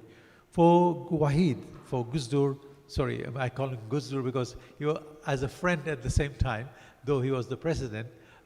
Pluralism was not only a concept for intellectual discourse, but a matter of practice. And he says, we will not be shaken in our Tawheed concept. We as Muslims, our belief in Tawheed or monotheism will never be shaken, but we respect other faith. Our Indonesian founding fathers, although mostly Muslims, were able to accept other concepts of God and worked out to agree on the basic concept of one God for Indonesia. Let me go forward. Today, 14 years after his passing away, Gus Dur is still remembered, and he has left an enduring message for us of living religions and building relations between religions and civilizations. I don't just go a little bit into for those, because we did not talk about Daisaku Ikeda, that he is the third president of the Soka Gakkai movement, which is based on Nichiren Buddhism. Nichiren Buddhism emphasizes or is based on the Lotus Sutra. It's a very important sutra. I have a paper published on that, its Pali Sanskrit name is Sudharma Pundarika Sutram. It's a Mahayana Buddhist text which teaches that all living beings can realize the capacity to become enlightened. And it was translated by 2 Indian monks into Chinese, and then in the Japanese name is Myoho Rengi Kyo. The last sutra, the Lotus Sutra, contains, according to Nichiren, all the possible teachings of the Buddha. So Nichiren Buddhists chant Namo Myoho Rengi Kyo, meaning devotion to the mystic law of the Lotus Sutra. Our friends here who follow this tradition recite this, chant this verse as their religious practice, as we do in our prayers. We read Surah Fatiha. So this is the chanting. I wish one day we have a chanting Muslim chant and a Buddhist chant together so that we can have an exchange. That's my recommendation to the Dean Bergut, that he organizes an event like that. So the Nichiren Buddhism, or Soka Gakkai Buddhism, took the middle way, and it emphasizes on faith in action as a theme for life, for spiritual and political activism. Now, Nichiren Buddhism or Soka Gakkai movement started after the Second World War, because they had seen the brutality of violence and war which had impacted the Japanese life. So it is a peace movement. Soka Gakkai movement is an educational movement, a peace movement. It has a school here in Malaysia, and it grew, and it is the largest group in Japan after the Second World War, with Daisaku Ikeda becoming the third president, and he also founded the Soka Gakkai International, about which we was mentioned earlier, for building the culture of peace. So Gusdur and Daisaku Ikeda are here representing two personalities, a Muslim and a Buddhist philosopher, engaging in dialogue. This is another photo. I don't know who, the lady, the young girl, maybe it's you, yourself? So I'm right. Okay, so I picked it up from the, okay, all right. I was sure that it was you, just I wanted to confirm it. All right. So diversified creativity is this book has several chapters, but the most important chapter which I'm focusing in on is diversified creativity as foundation for building dialogue between Muslims and Buddhists. Especially today when there are conflicts going on between the Muslims and Buddhists in Myanmar, in southern Thailand, and Sri Lanka. But we should not ignore that in Muslim majority countries, the Buddhist minorities are also feeling vulnerable to violence coming from Muslim extremism.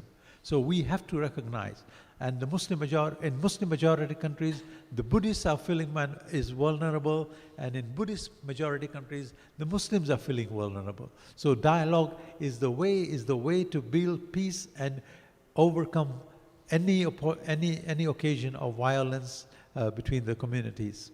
So the wisdom of tolerance, let me go forward. So chapter number 5 is titled Cultural Exchange as a Source of Creativity. In this book, which I'm focusing on, it talks about the pre-Hijra Islam South Asia, where Gusdur and Ikeda talk about the presence of Buddhism in Nusantara, or this part of the world, as the word Nusantara is used in Indonesia, and the coming of Islam as a pathway for building peace, understanding and dialogue between Islam and Buddhism. In fact, today, as Professor Osman Bakar said, Southeast Asia is the only part of the world where Islam and Buddhism are the two largest religious communities. There are several points in this book. Both Gusdur and Ikeda are very well versed in the history of Buddhism and Islam in Southeast Asia. And they emphasize on the Buddhist teaching of Panna and the Islamic teaching of Hikmah, meaning wisdom as the foundation for building a living culture of tolerance, generosity, and peace without ethno-religious discrimination. And they also very interestingly refer to I Ching, who visited Indonesia in the 7th century during the period of the Sriwijaya kingdom, and observed the practice of both Hinayan and the Mahayana Buddhist tradition in the Indo-Malay world.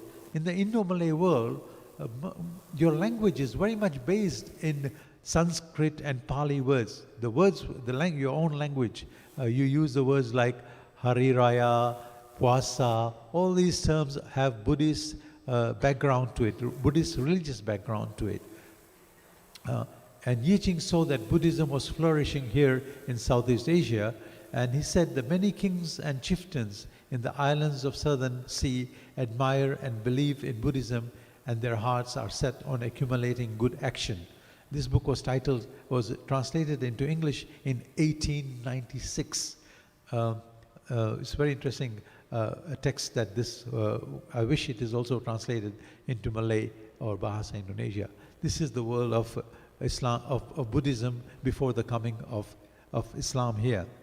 So, in the 18th century, the famous Shalandra dynasty built the Borobudur, which is an important religious monument, biggest temple, Buddhist temple, which exists in Indonesia, the largest Muslim country, and where every year the Vesak ceremony takes place, which is attended by the President of Indonesia. With the peaceful coming of Islam, Professor Dr. Abdurrahman Wahid talks about the mention that after the decline of Srivijaya kingdom, Islam spread, but in a peaceful manner here in Southeast Asia. This is the famous Borobudur. Whenever I visit Yogyakarta, I have to go to Borobudur to get my religious, spiritual experience of Buddhism. This is another picture of that. This is President Jokowi. He also attends the Vesak ceremony every year. He's meeting the monks there. And Malaysia also is not far away. I respect Nick Abdul Aziz a lot. He also attended the Vesak ceremony every year in Kelantan. And here he is here with the Theravada Buddhists, it shows that we can live together in peace. We can live together here in tolerance with each other. I'm not from Indonesia, or I'm not a Malaysian, I'm not an Indian, I'm not a Pakistani. I was born in Africa. So, but somehow it's my destiny that I'm engaging in Islam and Buddhism studies. So Hindu-Buddhist kingdom of Majapahit is later on, is after them, during that period, the Wali Songo spread. The 9 saints of Indonesia played an important role in the spread of Islam. And today, Gus Dur is known as Wali Ke Sepuluh, or Sunan Abdurrahman Abdul Wahid. He is the 10th Sunan, 10th Wali of Indonesia. So building Islam, Buddhism, diversified creativity is an important task for us. And it is there in the Quran that for you your religion, unto me my religion. And also in the life of the Prophet, we see that he engaged with the Jews and Christians. Of course, there were no Buddhists or Hindus in Mecca or Medina at that time. At the end of the chapter, Gus Dur stresses on respecting traditional culture, and Ikeda stresses on Sukha as the way, as the achieving of peace and happiness for all sentient beings. That is the spirit of Soka Gakkai International. Going further, so what is the foundation? Why is diversified creativity is the foundation for building Muslim-Buddhist dialogue? This is, I take the teaching from the Quran, "Udkhulu fil silmi kafa wa la tattabi'ul khudwati shaitan." And Ikeda talks about the Bodhisattva path of wisdom and compassion, where it is important that we should practice compassion to our fellow beings. And I end up with this picture from FIFA World Cup recently, which took place, where this is a very interesting chapter from the Quran, that, "O humanity, indeed we have created you male and female and made you into peoples and tribes that you may come to know one another. Surely the most noble of you in the sight of Allah is the most righteous among you. Allah is truly all-knowing, all-aware." And my last slide is from Daisaku Ikeda when he was very young. He says, "World peace is not something that can be realized simply by politicians signing treaties or business leaders creating economic cooperation. True and lasting peace will be realized only by forging bonds of trust between people at the deepest level in the depths of their very lives." Thank you very much.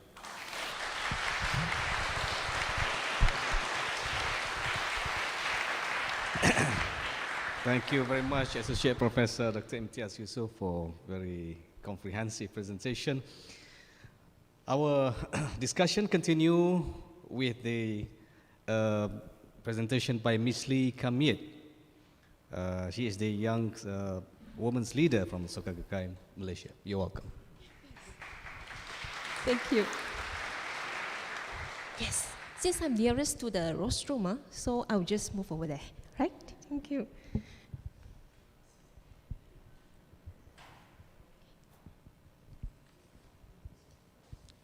So first of all, I would like to thank Prof. Azizan, Prof. Osman Bakar, because of their kind words to Soka Gakkai, and thank you for translating this book into Malay. And I believe this book will play a very significant role in this modern civilization world. So let's embrace this book. If you have any opportunity, buy a book and read it out. I believe it will benefit every one of us. Okay, so first of all, Honorable Professor Emeritus Tan Sri Zulkifli and Dr. Naranda, Yani Wahid, Mr. Michael Koch, Mr. Kosiafe, honorable guests, professors, ladies and gentlemen. So actually, Prof. Azizan just now thought that I'm the last speaker. So I'm the most important speaker, she said. But the topic that I'm going to share is the last chapter of this book, which is the vital roles of women and youth. So I will share this topic, and I would like to mention that there are actually two people mentioned by the late President Wahid and also Mr. Daisaku in Ikeda in this book. They are Raden Ajeng Kartini and also Mr. Makiguchi. So Kartini is a pioneering advocate women's liberation in Indonesia. And Mr. Makiguchi is the founder of Soka Education and the first president of Soka Gakkai. Two of them worked tenaciously to improve the lot of women and children in early days. What actually triggered them to work for women's and children's welfare? So Kartini, actually she was born in a Javanese family. Kartini's family allowed her to attend school until she was 12 years old. But because of the system, that time it was a feudal system that prevailed at the time, girls were unable to continue their school. No, they can only study until the elementary level and were forced to stay at home. So at that time, Mr. Makiguchi, same thing happened because in Japan. So he also facing the same issue. And that time, Mr. Makiguchi was teaching at a private girls' school in 1904. And this discriminatory attitude that women did not need an education also prevailed at that time. Because of economic condition and the dearth of education facilities, most women could not receive an education beyond elementary level. So that we can see, this is a common point that actually happened at that time. And this became a trigger point for both Kartini and Mr. Makiguchi. So what did they do then? One day, when Kartini reading the newspapers, she read about a woman educator and was inspired by her sharing. The woman educator reached out to help poor and uneducated women in India. Kartini courageously, she stood up and devoted herself with greatest enthusiasm to expand educational opportunities for women. She wanted to provide the light of education to future mothers in the hope of seeing them fulfill their mission as the most outstanding educators. The year before she passed away, she founded a small private academy for girls out of concern for the plight of women and firmly believing that education was indispensable for their independence. Mr. Makiguchi established a variety of programs for women, one of which was the establishment of the Great Japan Women's High School. For the next 20 years, he was an elementary school principal. He always made the happiness of pupils his first priority. Kartini and Mr. Makiguchi both shared a common belief, that is, that the home has the greatest role to play in education. The mother is the original educator and creator of an ideal future society. I firmly believe that their efforts have made women and youth shine. Every person has his unique characteristics. Empowering women and youth do not mean overtaking a man's role. There are many different roles that everyone can play actively, be it at home or in the society. where women and youth have opportunity to receive good education. They are trained to be skillful and knowledgeable. Involving them in things that are happening in the community will trigger them to use their skill in resolving issues. After reading this chapter, I'm truly impressed by Kartini's courage, conviction, and hope. When she stood up for the betterment of women's future, she was a very young lady. It will never be easy to make a change, not to mention that that change is to break the customs of a society. And more to say, by a young lady, it's not that easy. The source of her courage, I strongly believe, was her conviction. Kartini's wish to reduce the suffering of children and all people. Her unshakable conviction was that women had the greatest capacity to advance the welfare of human race. The world's negativity can cause us to despair. I think most of us can feel it. Young people are the treasure of a nation and the wealth of tomorrow's world. What are the great treasures for young people nowadays? It is none other than courage, conviction, and hope. Talking about youth, a remarkable event in Indonesian history took place on 28 October 1928. I think Yeni may know it. Oh, no. It started with a group of young people who stood up for the independence of their motherland. Back to 1928, on that day, actually, there were 750 young people from all over Indonesia gathered at an Indonesian clubhouse in Jakarta for the historic Indonesian Youth Congress II, which became a foundation for independence, even though they were aware that the authorities might try to suppress them. October 28 is now celebrated as Youth Pledge Day.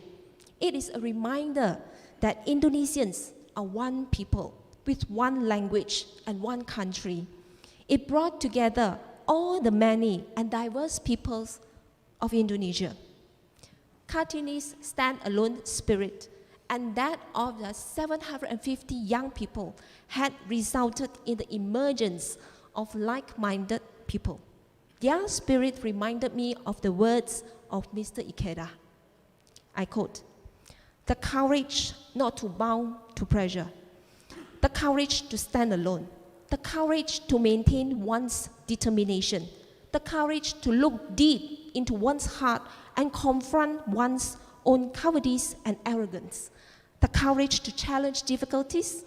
Those who possess this kind of courage are true victors." Kartini also wrote in one of her books, "There must be someone who sets the example. And if one has but the courage to begin, many will follow her." The women's movement had continued since Kartini's day, and women have gone on fighting for their rights, so that whether men like it or not, many doors in society nowadays have opened to women, and they have won new opportunities for themselves. For example, Shinta Nuria Wahid, the mothers of Yani, is one of the role models for the rights and improved status of women and has been active in this cause for many years. Actually, she was confined to a wheelchair because of a traffic accident. But she remained undeterred and has gone on to earn a master's degree in women's studies. Her life of conviction stands as a shining example in this century, in which women will emerge truly triumphant, inspiring hope in millions. President Wahid's daughter, Yeni, she's here with us today. She's a director of Wahid Foundation, who inherited the spirit of her parents. Yes, and work on promoting the harmonious coexistence of different religions and won a broader acceptance of cultural diversity. Thank you very much, Yeni, for your work. Thank you very much. To put Mr. Ikeda's educational theory into practice, the second president of the Soka Gakkai, Mr. Toda, a true disciple of Makiguchi, also established a private academy at the age of 23. It was about the same age that Kartini opened the school. Mr. Toda embraced his mentor's spirit as his own and volunteered to assemble and edit the enormous amount of material that Mr. Makiguchi had collected to publish the system of value-creating pedagogy. He was taking full responsibility for financing its publication as well. It was released during the darkest hour of the Great Depression when Japanese society was in chaos. So Mr. Makiguchi decided it was time to unfurl the banner of Soda education and open the way to happiness for all. Kartini's spirit of tolerance enabled her to embrace diversity. She discovered that people of other countries and ethnic backgrounds shared her thoughts and sentiments, while others benefited from an open-minded and open-hearted and accepting attitude. As women, Kartini has set a very good example to all of us by showing her true spirit in respecting people's rights, be it acceptance or tolerance, courageously facing all challenges ahead to accomplish her noble dreams. Mr. Wahid highlighted about peaceful coexistence. Buddhism expounds the principle of cherry, plum, peach, and damson, each having their unique characteristic. When men and women both treasure each other as a unique entity, they are able to unleash unique characteristics and strength respectively. I firmly believe that if men and women can mutually support each other in fulfilling their mission, supporting each other in living a fulfilled life, we can build the most wonderful, prosperous, and healthy society. Now, what we should do is to let more and more people realize their important roles, empower everyone in the little places we are in to see the change. Before I end my sharing, I would like to share a quote from Mr. Wahid. These are words to young women which deeply touch me. I quote, "Don't forget the history of your struggle for equality up to now. And no matter how far you advance in your career or what status you attain, continue to dedicate yourself to the welfare of society and other people." And words from Kartini as well. Go, work for the realization of your ideals. Work for the future.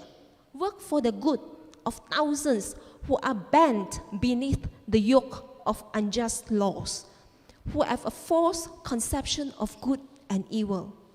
Go suffer and fight. Your work will be for all time. Let's all take these words and advice seriously, practice them in our daily lives, and we will see the change that we wish to see. Thank you very much.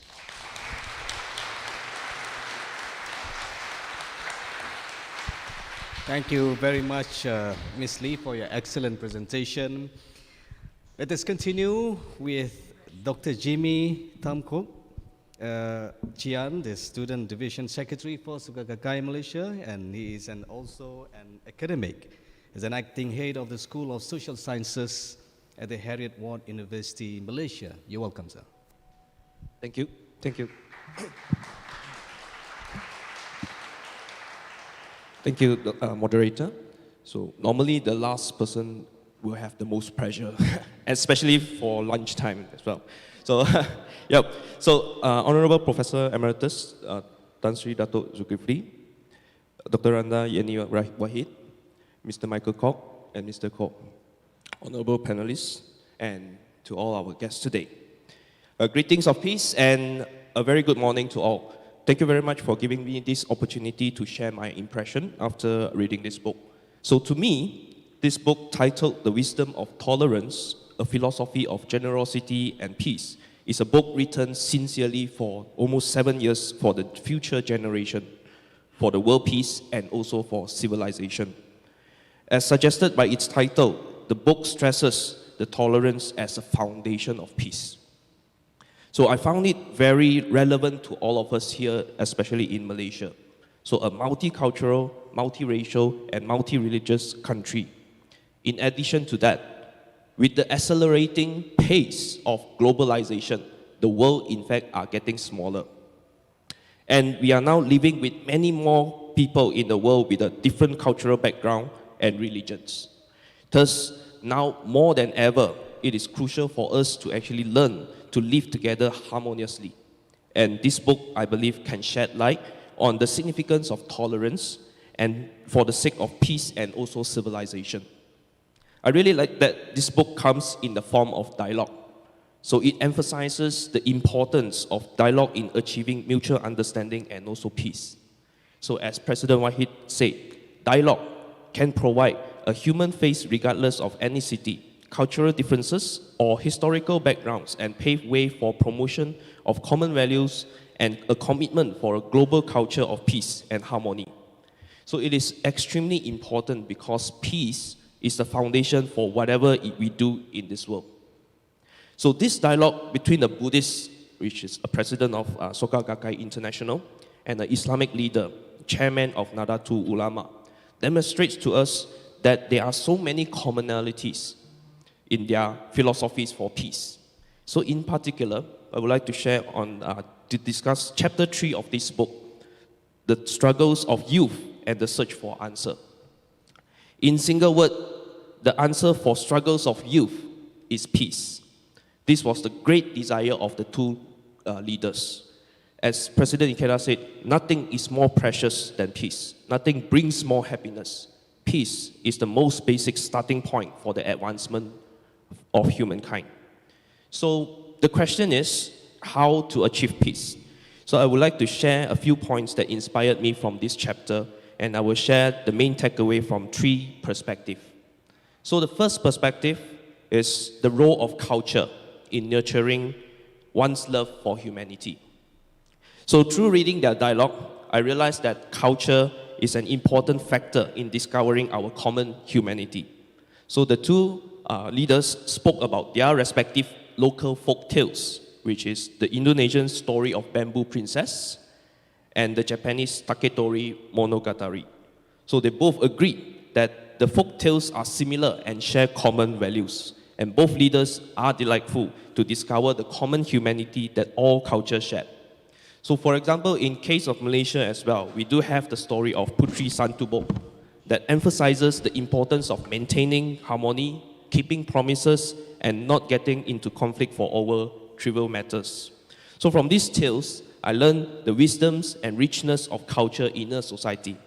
So as President Ikeda says, traditional tales help convey the gentle, unspoiled landscape of a culture. So in addition to that, Mr. Wahid also shared that he was especially influenced by the character of Kumbhakarna, the younger brother of King Ravana, in the Wayang Kulit stories, which is the shadow play. So the story recounts the death of Kumbhakarna's commitment to his people and kingdom, which President Wahid said that represented the path that he had taken in the leadership endeavors since his youth.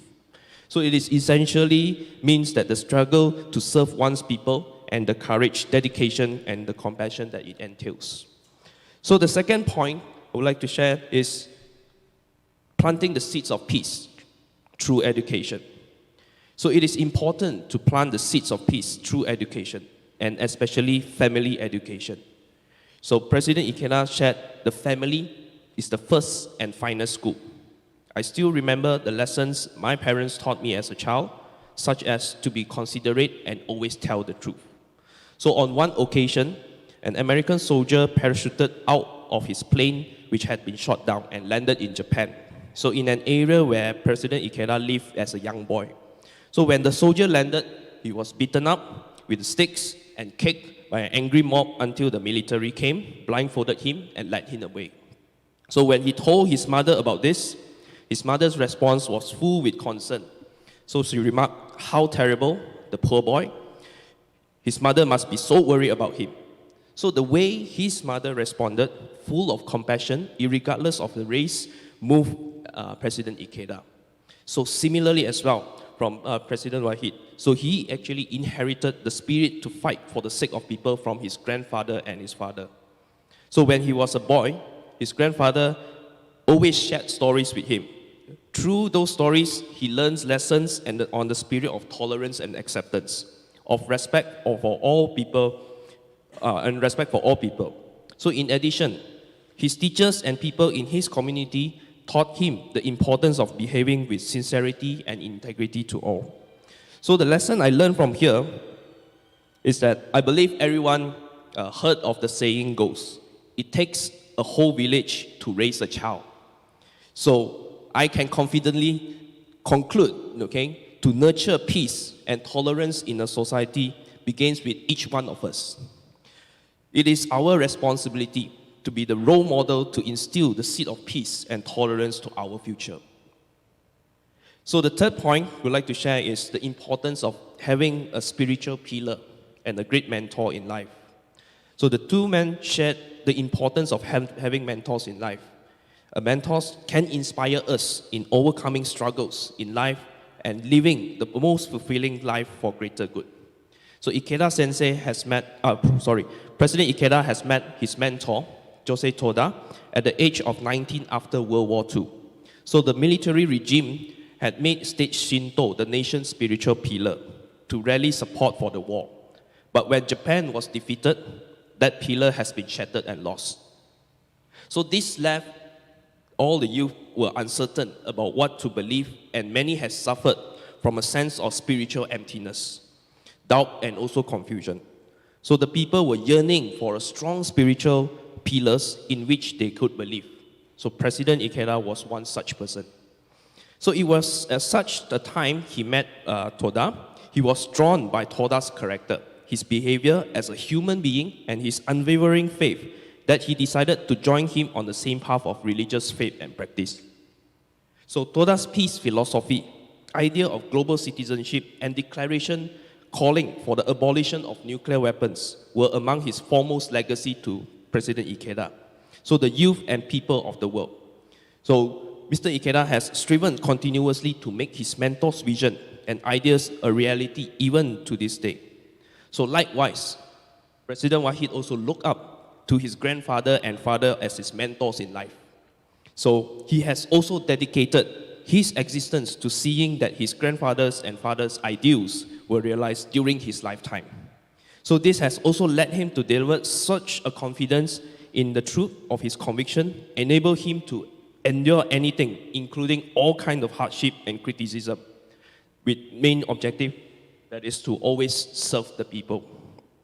So the stories of the two men also shared the importance of having a mentor in life deeply moved me. So having such a strong spiritual foundation and a genuine mentors in life are crucial. So mentors acts as a role model, proving and keeping religious teaching alive, and who believe and nurtures limitless potential of each person to lead life of goodness and for the greater good. So as a conclusion, I would like to share, I feel really inspired by President Wahid's great hopes for the youth.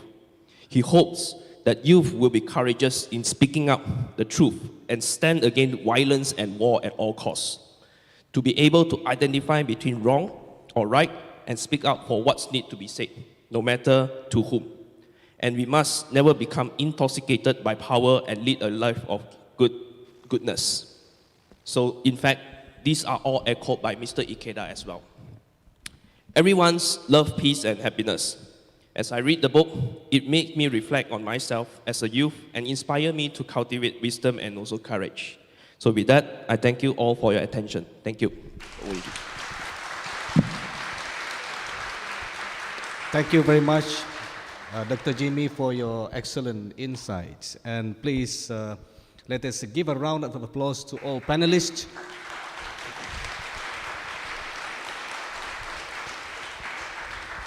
And before we go to the special address by Dr. Randaini Wahid, I would like to invite Tan Sri, if you have any insight to share or wisdom to share. Yes, please.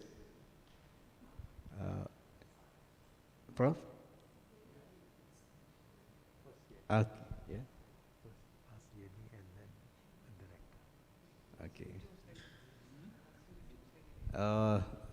Dr. Randa Yeni Wahid, do you have any question and also insight later on? Yeah? Okay. Yes, please. Okay. Okay then. Okay. Yes, I think because of the enemy, in the interest of time, because Dr. Randa Yeni will be leaving to the airport very soon, let us continue our program then with the souvenir presentation. Right? I will. Yeah? Yeah, before that.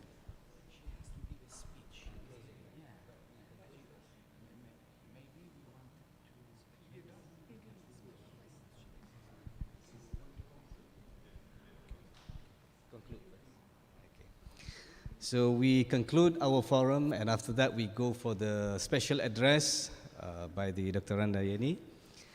So with that, I would like to invite Professor Tan Sri, accompanied by Mr. Michael Cook, for souvenir presentation to our speakers.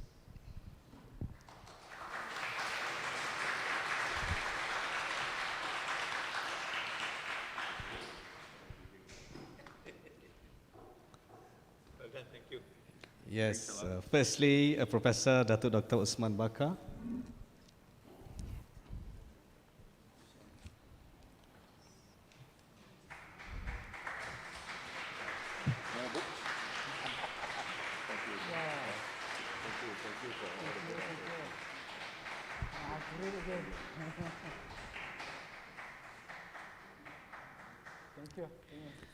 Associate Professor Dr. Imtiaz Yusuf.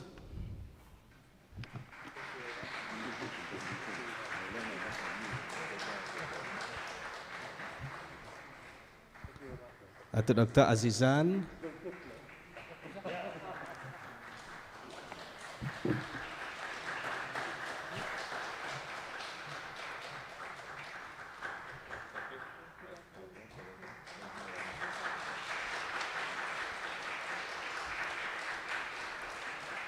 Miss Lee Kamit.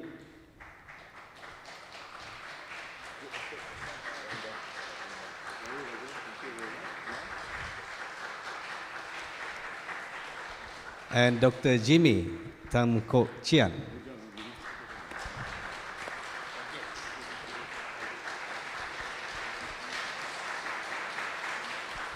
Shall we have a photography presentation, photography session with all the panelists?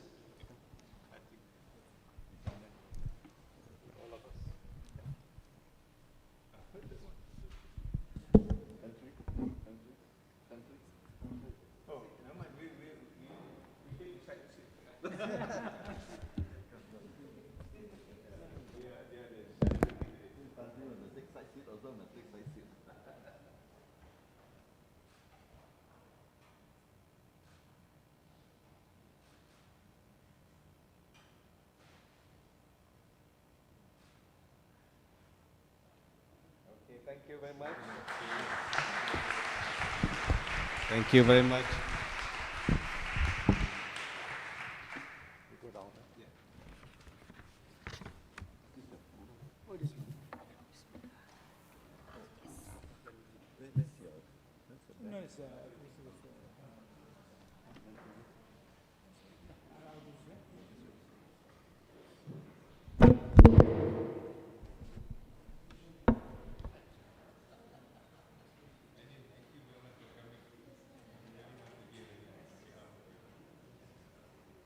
So thank you again to all panelists for their sharings and insight regarding the books. Ladies and gentlemen, I think the event will not be complete without a special address from a special guest. That is Dr. Randa Yeni Wahid. She is the director of the Wahid Foundation and also the daughter of Gusdur Abdurrahman Wahid. the author of the book that we are discussing this afternoon. Testing. So we start. It is my pleasure to invite Dr. Randa Yani Wahid, the director of the Wahid Foundation, to deliver his presentation.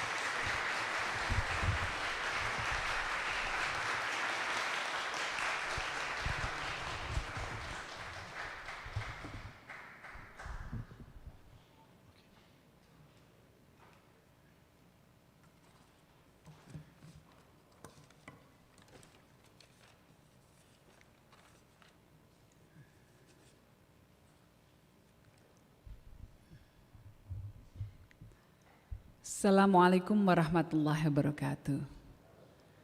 Good afternoon, everybody. Bismillah, alhamdulillah. Assalamu ala Rasulillah Sayyidina Muhammad ibn Abdullah wa man tabi'ahu wa ala wa la hawla wa la quwwata illa billah. Amma ba'd. The Honorable Professor Emeritus Tan Sri Dato' Zulkifli Abdul Razak, the Rector of International Islamic University Malaysia, and also Mr. Michael Kok, President of Soka Gakkai Malaysia, Mr. Koh Siafei, General Director of Soka Gakkai Malaysia and Senior Management as well. Also, distinguished panelists, Professor Emeritus Dato' Dr. Osman Bakar, yang saya hormati, Professor Dato' Dr. Azizan Baharuddin, and then Professor Dr. Imtiaz Yusuf, and then Dr. Jimmy Tam Kok Chian, Ms. Lee Kamit, and all the guests and participants, the IIUM and SGM, also UMC members, deans, directors, all the VIPs, distinguished guests, maybe ambassadors, and IIUM rectorates, and all of the Hadirin Hadirat that's already here today. First of all, I would like to thank very much ISTAC and Soka Gakkai for organizing such an important event like today. And I'm very sorry that I came late due to my delayed flight and also a long queue at the immigration. But alhamdulillah, I finally got here. And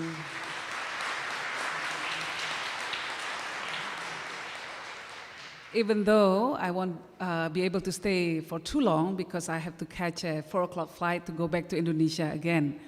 My schedule is a bit very punishing at the moment. At the start of 2023, I'm already feeling very breathless. But I have to catch a flight to go to Banyuwangi, that's a city in East Java, not too far from Bali, where we're going to have an event with President Jokowi tomorrow.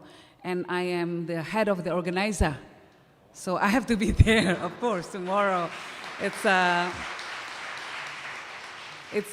NU Nahdlatul Ulama's event on the occasion of the 1 century of NU, of the anniversary of NU. So in next year, in February, 7th of February, this year. See, I'm still thinking in the previous year. So in February 7, NU is going to be 100 years in Hijri term, in Hijri time. And we will have a big celebration. And I would like to extend my invitation to everyone who would like to come to this event. But I do have to apologize beforehand if it's going to be a big market or it's going to be a big traffic and etc. because I think we predicted that there will be 1 million people will come to the event. So, but would be honored if any of you would like to come to Sidoarjo. So, of course, for me to be here and listen to the panels is such a great privilege today. And again, I want to thank ISTAC for not only for organizing the event, but also for producing the event, the book with Soka Gakkai in Bahasa Malaysia. And I don't think I can be accused of being subjective, because I'm Gus Dur's daughter, when I say that the book is very important for us to read. There is many things for everyone in that book, and we all can gain some wisdom from the book. And I refer to the book from time and time again, and always gets many wisdom from that, and many inspirations, especially when faced with such a horrific time, in the time that we are in now, with so many challenges that we're facing today. The book is such a source of strength, and also as a reminder, that we need to continue to try to build society that is based on peace and tolerance. So I want to thank also ISTAC for trying to disseminate the thoughts of Gus Dur and Ikeda Sensei, through the book. And my father said that a good education is the pillar of the society. So the role of such an institution as ISTAC, in such a beautiful building, is one of my big regrets is that I won't be able to enjoy this beautiful campus. I mean, I was in awe when I came here and I saw the building and the beautiful design architecture. I was very impressed. So hopefully, inshallah, one day I will be able to come again and to get more thorough impression of the campus, inshallah. So Professor Imtiaz earlier, I think, mentioned the Quran that basically says that we are here, God, Allah creates us to get to know each other. Yeah, Bismillahirrahmanirrahim. Ya ayuhan nas inna khalaqnakum min dhakari wa untha wa ja'alnakum su'uban wa qabaila lita'arrafu, to get to know each other, to do ta'aruf. So I think from that chapter alone, we know that it is our obligation to get to know each other's God's makhluk, God's creation. And of course, you also mentioned that God did not intend to create ummah or mankind that is just one type and one religion. He creates us in so many differences, all seeking for Jannah, like Dr. Azizan said. And but there is one thing, one of the problems with religious believers, Dr. Azizan, is that we all seek Jannah, and we all want our fellow humankind to also go to Jannah. The problem is the Jannah that we envision for them is our version of Jannah. And sometimes what we do is we impose the path to Jannah according to our imagination. We force them, propelled by good intention, because we don't want them to go astray. We don't want them to go to hell. We want them to go to Jannah. It's a good intention, of course. But sometimes we force them to take the path that we believe will lead to the Jannah. Because that Jannah, the paradise, is what we imagine. But God never intends. We don't know. This is one of the mysteries of God. We don't know what types of Jannah and what door. Babus Salam, the Indonesian pilgrimage, when they go to do the Hajj or to do the Umrah, it's always go to Babus Salam. That's in Makkah. So which door that all of humankind will go to? Is it just one door in Jannah or many doors? So I think that is a challenge for us, how to manage these good intentions in a diverse world. How we can aim for paradise, but by not creating hell for others while we're still living. That's a challenge. After all, Islam is rahmatan lil alamin, not rahmatan lil muslimin. It's a blessing for all, not just for the Muslims. So I think this is the spirit that is embodied by the book. And this is something that we need to be reminded time and time again, especially in this challenging time. Who would have thought after 3 decades of peace, you know, the fall of the Berlin Wall, the dissolution of the Soviet Union, the end of the Cold War, once again, we are faced with this threat of nuclear war now. We are seeing a war going on in our lifetime. I would have never imagined, like 10 years ago, 20 years ago, that I would see a full-on war going on in our lifetime. But it's happening. It's happening in Ukraine. It's happening in other parts of the world. Conflict is still ravaging in so many parts of the world. So it shows that we still need to foster dialogues. We still need to work for peace. And I think Dr. Jimmy mentioned something about, we all need mentor. You know, Gus Dur is, of course, is mentored in a way by the thoughts of his grandfather, by his fathers, by all of the ancestors. And for us Muslims, Dr. Osman, of course, probably practices in his daily life. You know, khairun nas anfa'uhum linnas. The best person is the one that brings good to others, that can help others. So that's a dictum that is instilled in us from the very early age in our family. And my father taught us that. He was taught by his father was taught by his grandfather, that concept.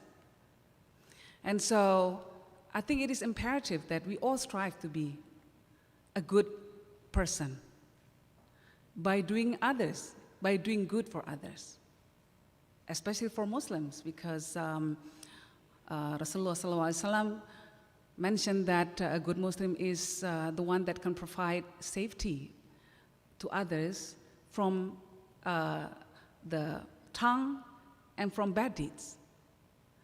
So all of this, being kind and being tolerant towards mistakes that others might do to us, that we deem the mistake that they do to us. I think this is something, especially in Islam, is very rooted deeply in our religious teachings. So for Gus Dur to express that through the dialogue with Daisaku Ikeda, this is just a continuation of all the thoughts of other great scholars of Islam. And we all borrow from each other's civilizations.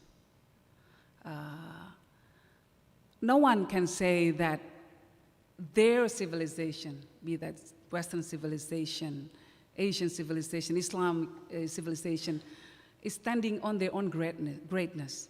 We all stand on the giants on the shoulder of other great giants, great civilizations. European civilizations, of course, obviously borrow from many of the Islamic traditions.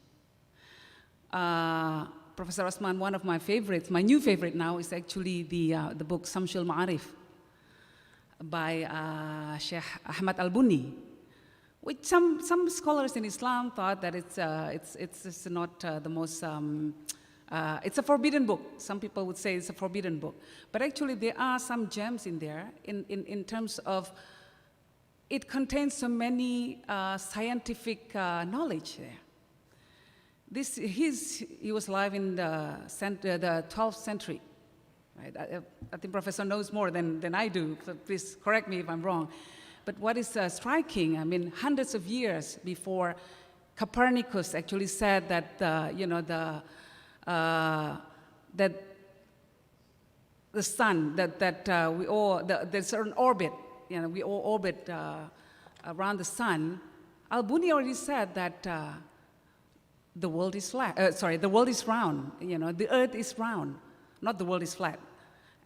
Now we're seeing all these rhetorics about the world is flat, and it's such a going back. It's such a drawback to not drawback. So it's a going backward in terms of the thinking that's already put forward by all these great Islamic thinkers centuries ago. And Al-Buni already said about Al-Qurah or Ardiyah, the round earth. He already said about the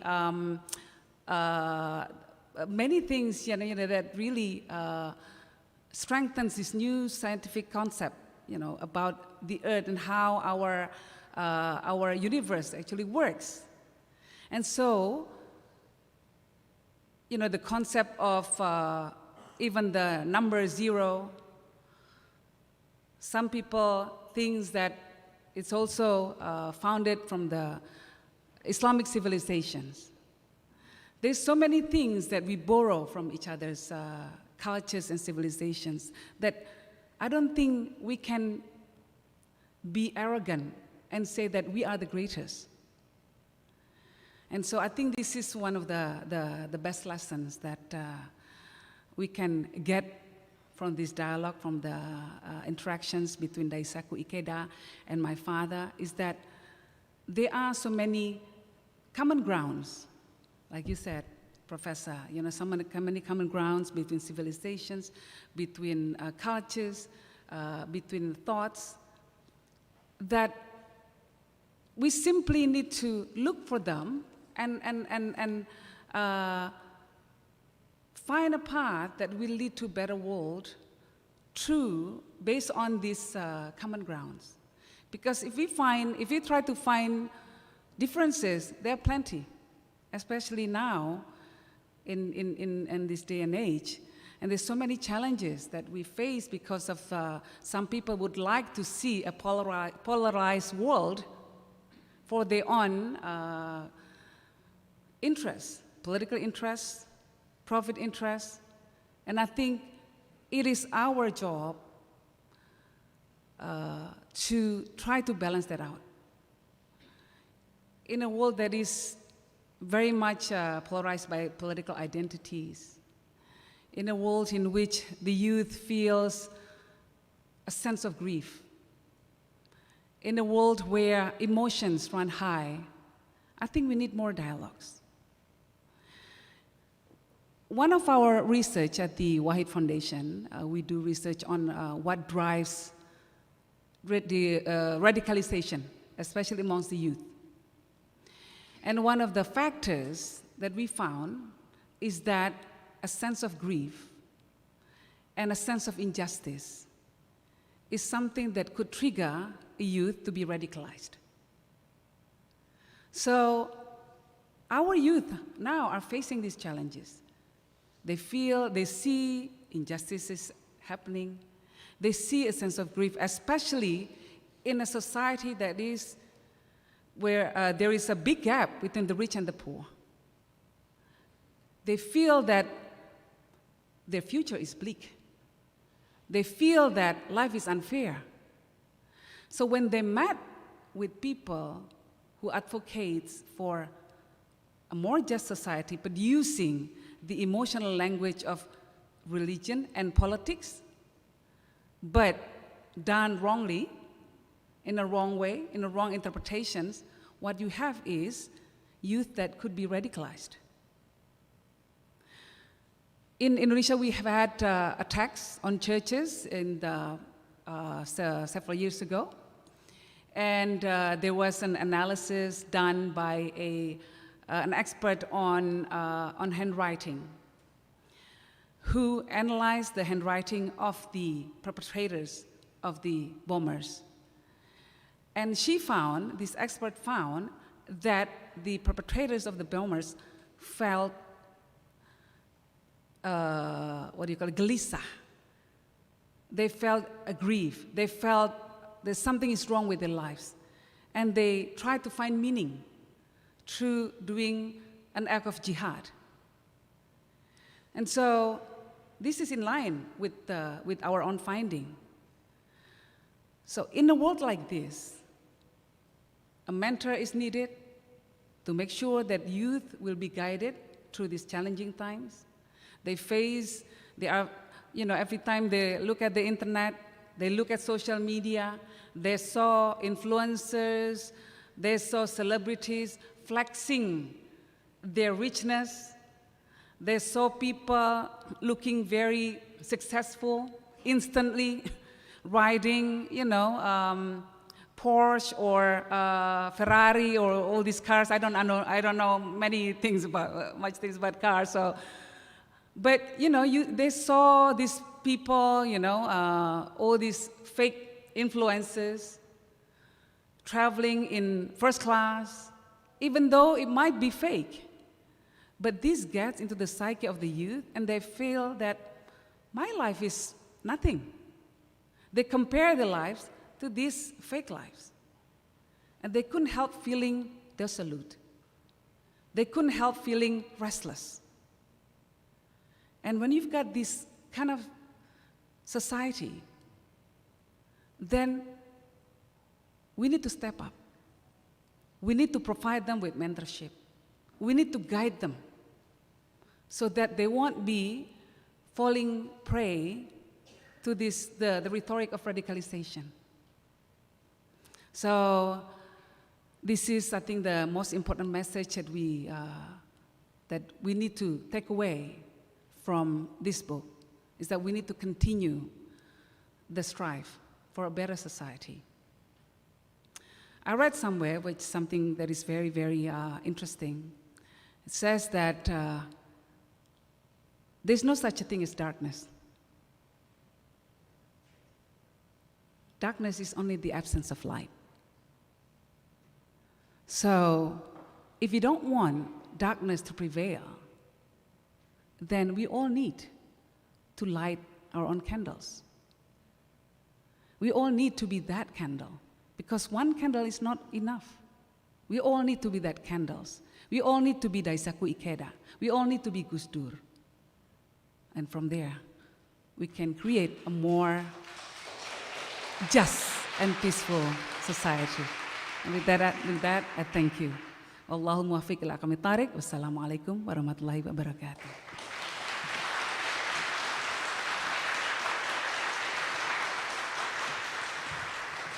Thank you very much.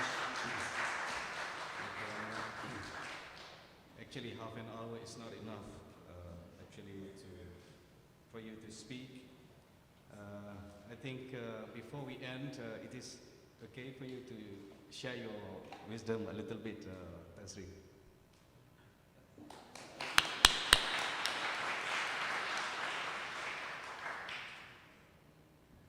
Thank you. Assalamualaikum. I usually so that I won't stay very long. Always this last bit to say about wisdom, all the wisdom has been spoken. I don't have much wisdom left. But I would like to share on two things. This is during the conversation. One is by Tan Sri Lau Bantin, when he talked about the translation of the word generosity as kepemurahan. Is that it? Yeah. And I think he made a very pertinent comment that it should be the word hati be somewhere there. Pemurahan hati. And I am kind of, I resonate with that, because the issue of translation is always a problem. In the word generosity in English, I don't know whether it captivates the word heart. Tapi dalam orang Melayu, bila kata murah itu, pemurahnya hati. The word hati is always inherent in that. And I think maybe you agree with me, the word heart, hati, in the Malay tradition is perhaps very central. Yeah? Heart is jantung in Malay translation, but heart is also hati. Whereas hati translated literally is liver. So there is this mysticism around what hati is all about. Everything revolves around the hati. Baik hati, busuk hati, mata hati, hati sanubari, akal hati, hati budi.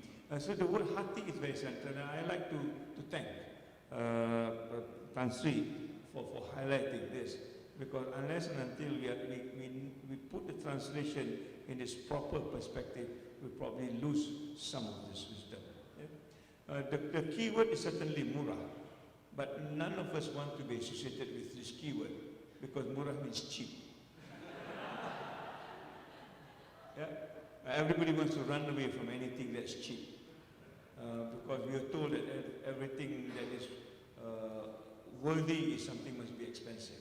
Yeah? You want a Mercedes-Benz, not a Proton Saga. You know, things like that.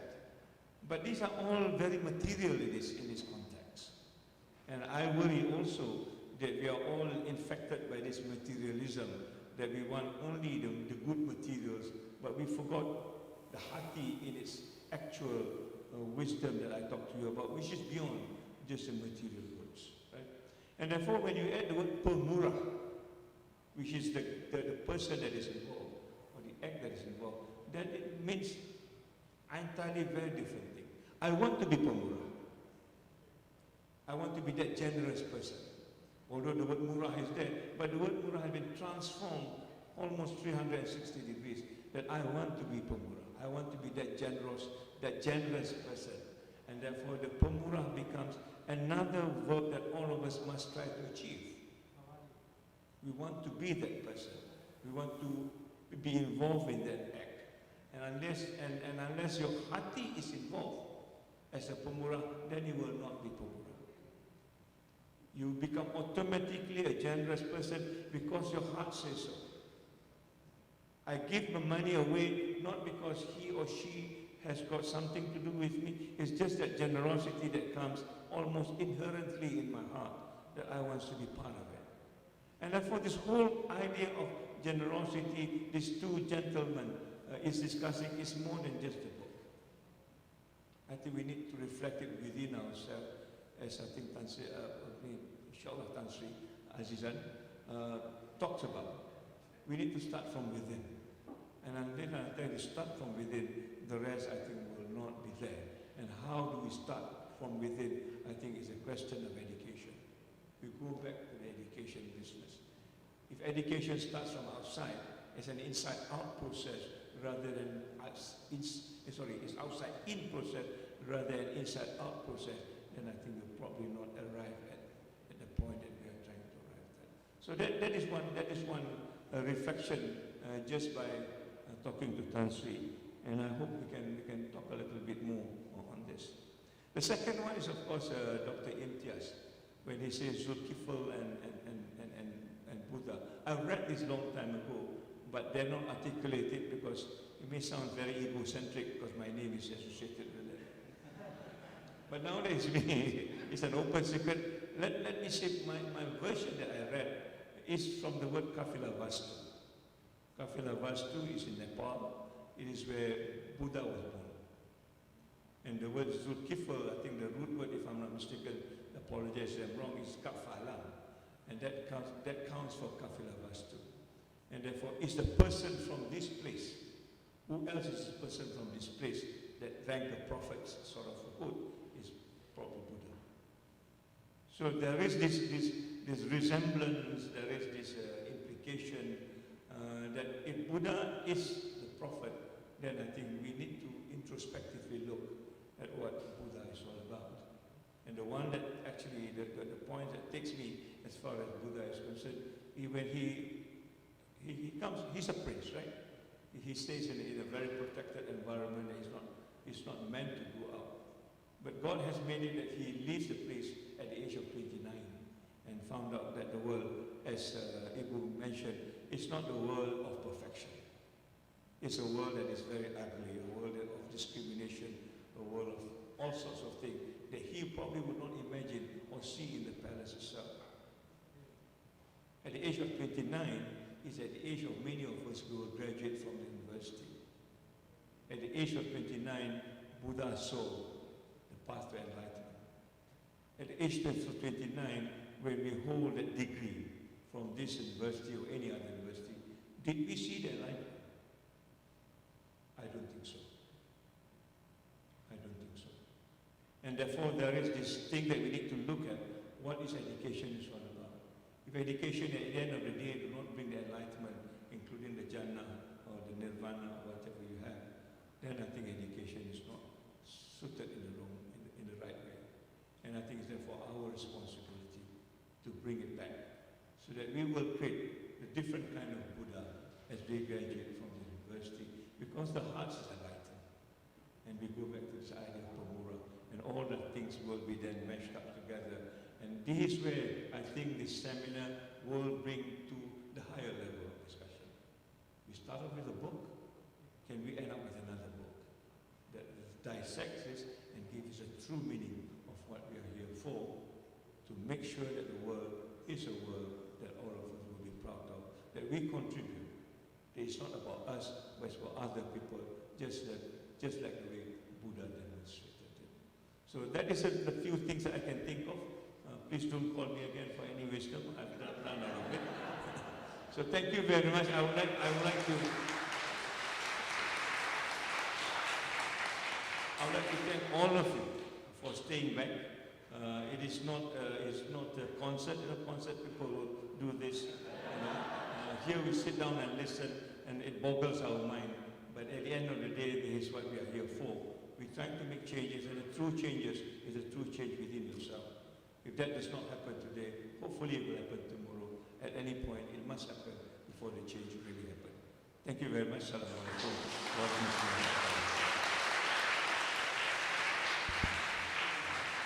Thank you, Tasri. Thank you. Thank you.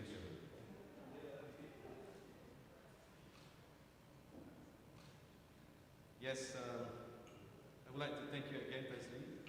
I know that you are never lack of wisdom. You will continue showering us always with insight and wonderful ideas.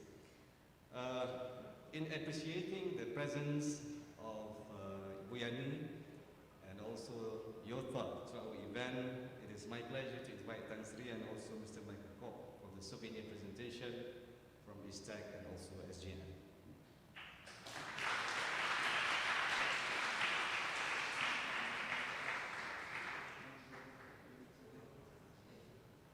And Prof. Abdulaziz, please.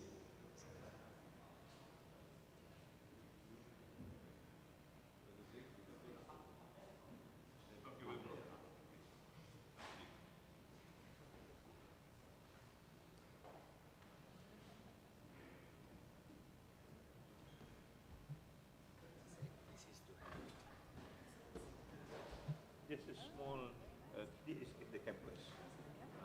Tapi jauh sikit. This is a branch of the campus. We will invite you to speak.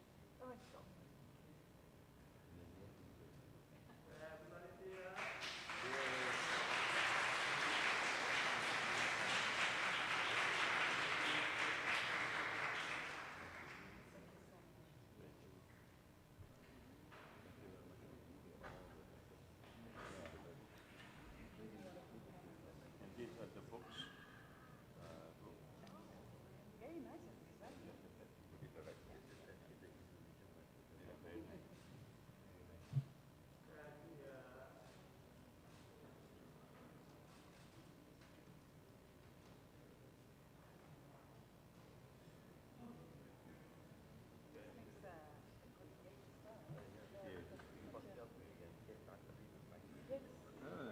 Nothing doing.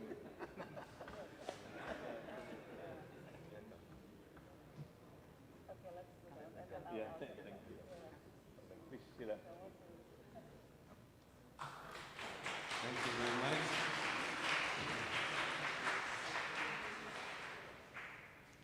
With that, that marks the end of our program today.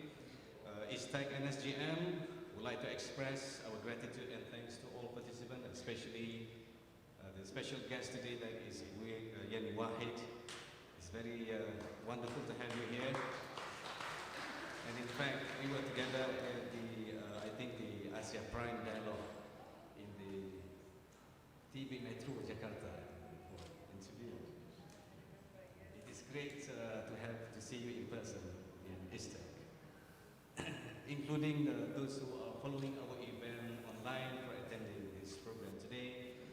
And I think because of the significance of the book, ISTAC is planning to have another discussion on this one, on this book, especially in today's situation where we have the global upheaval and national anxiety and de-radicalization problems that we have in the the Southeast Asia.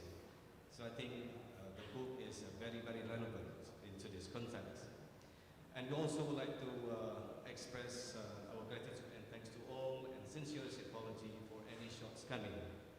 And we hope to see each other again in the future event. With that, wabillahi taufiq wal hidayah. Assalamualaikum warahmatullahi wabarakatuh. And we would like to have actually a group photo with you. If we can have all participants to stand up, and the camera would be from here. Thank you.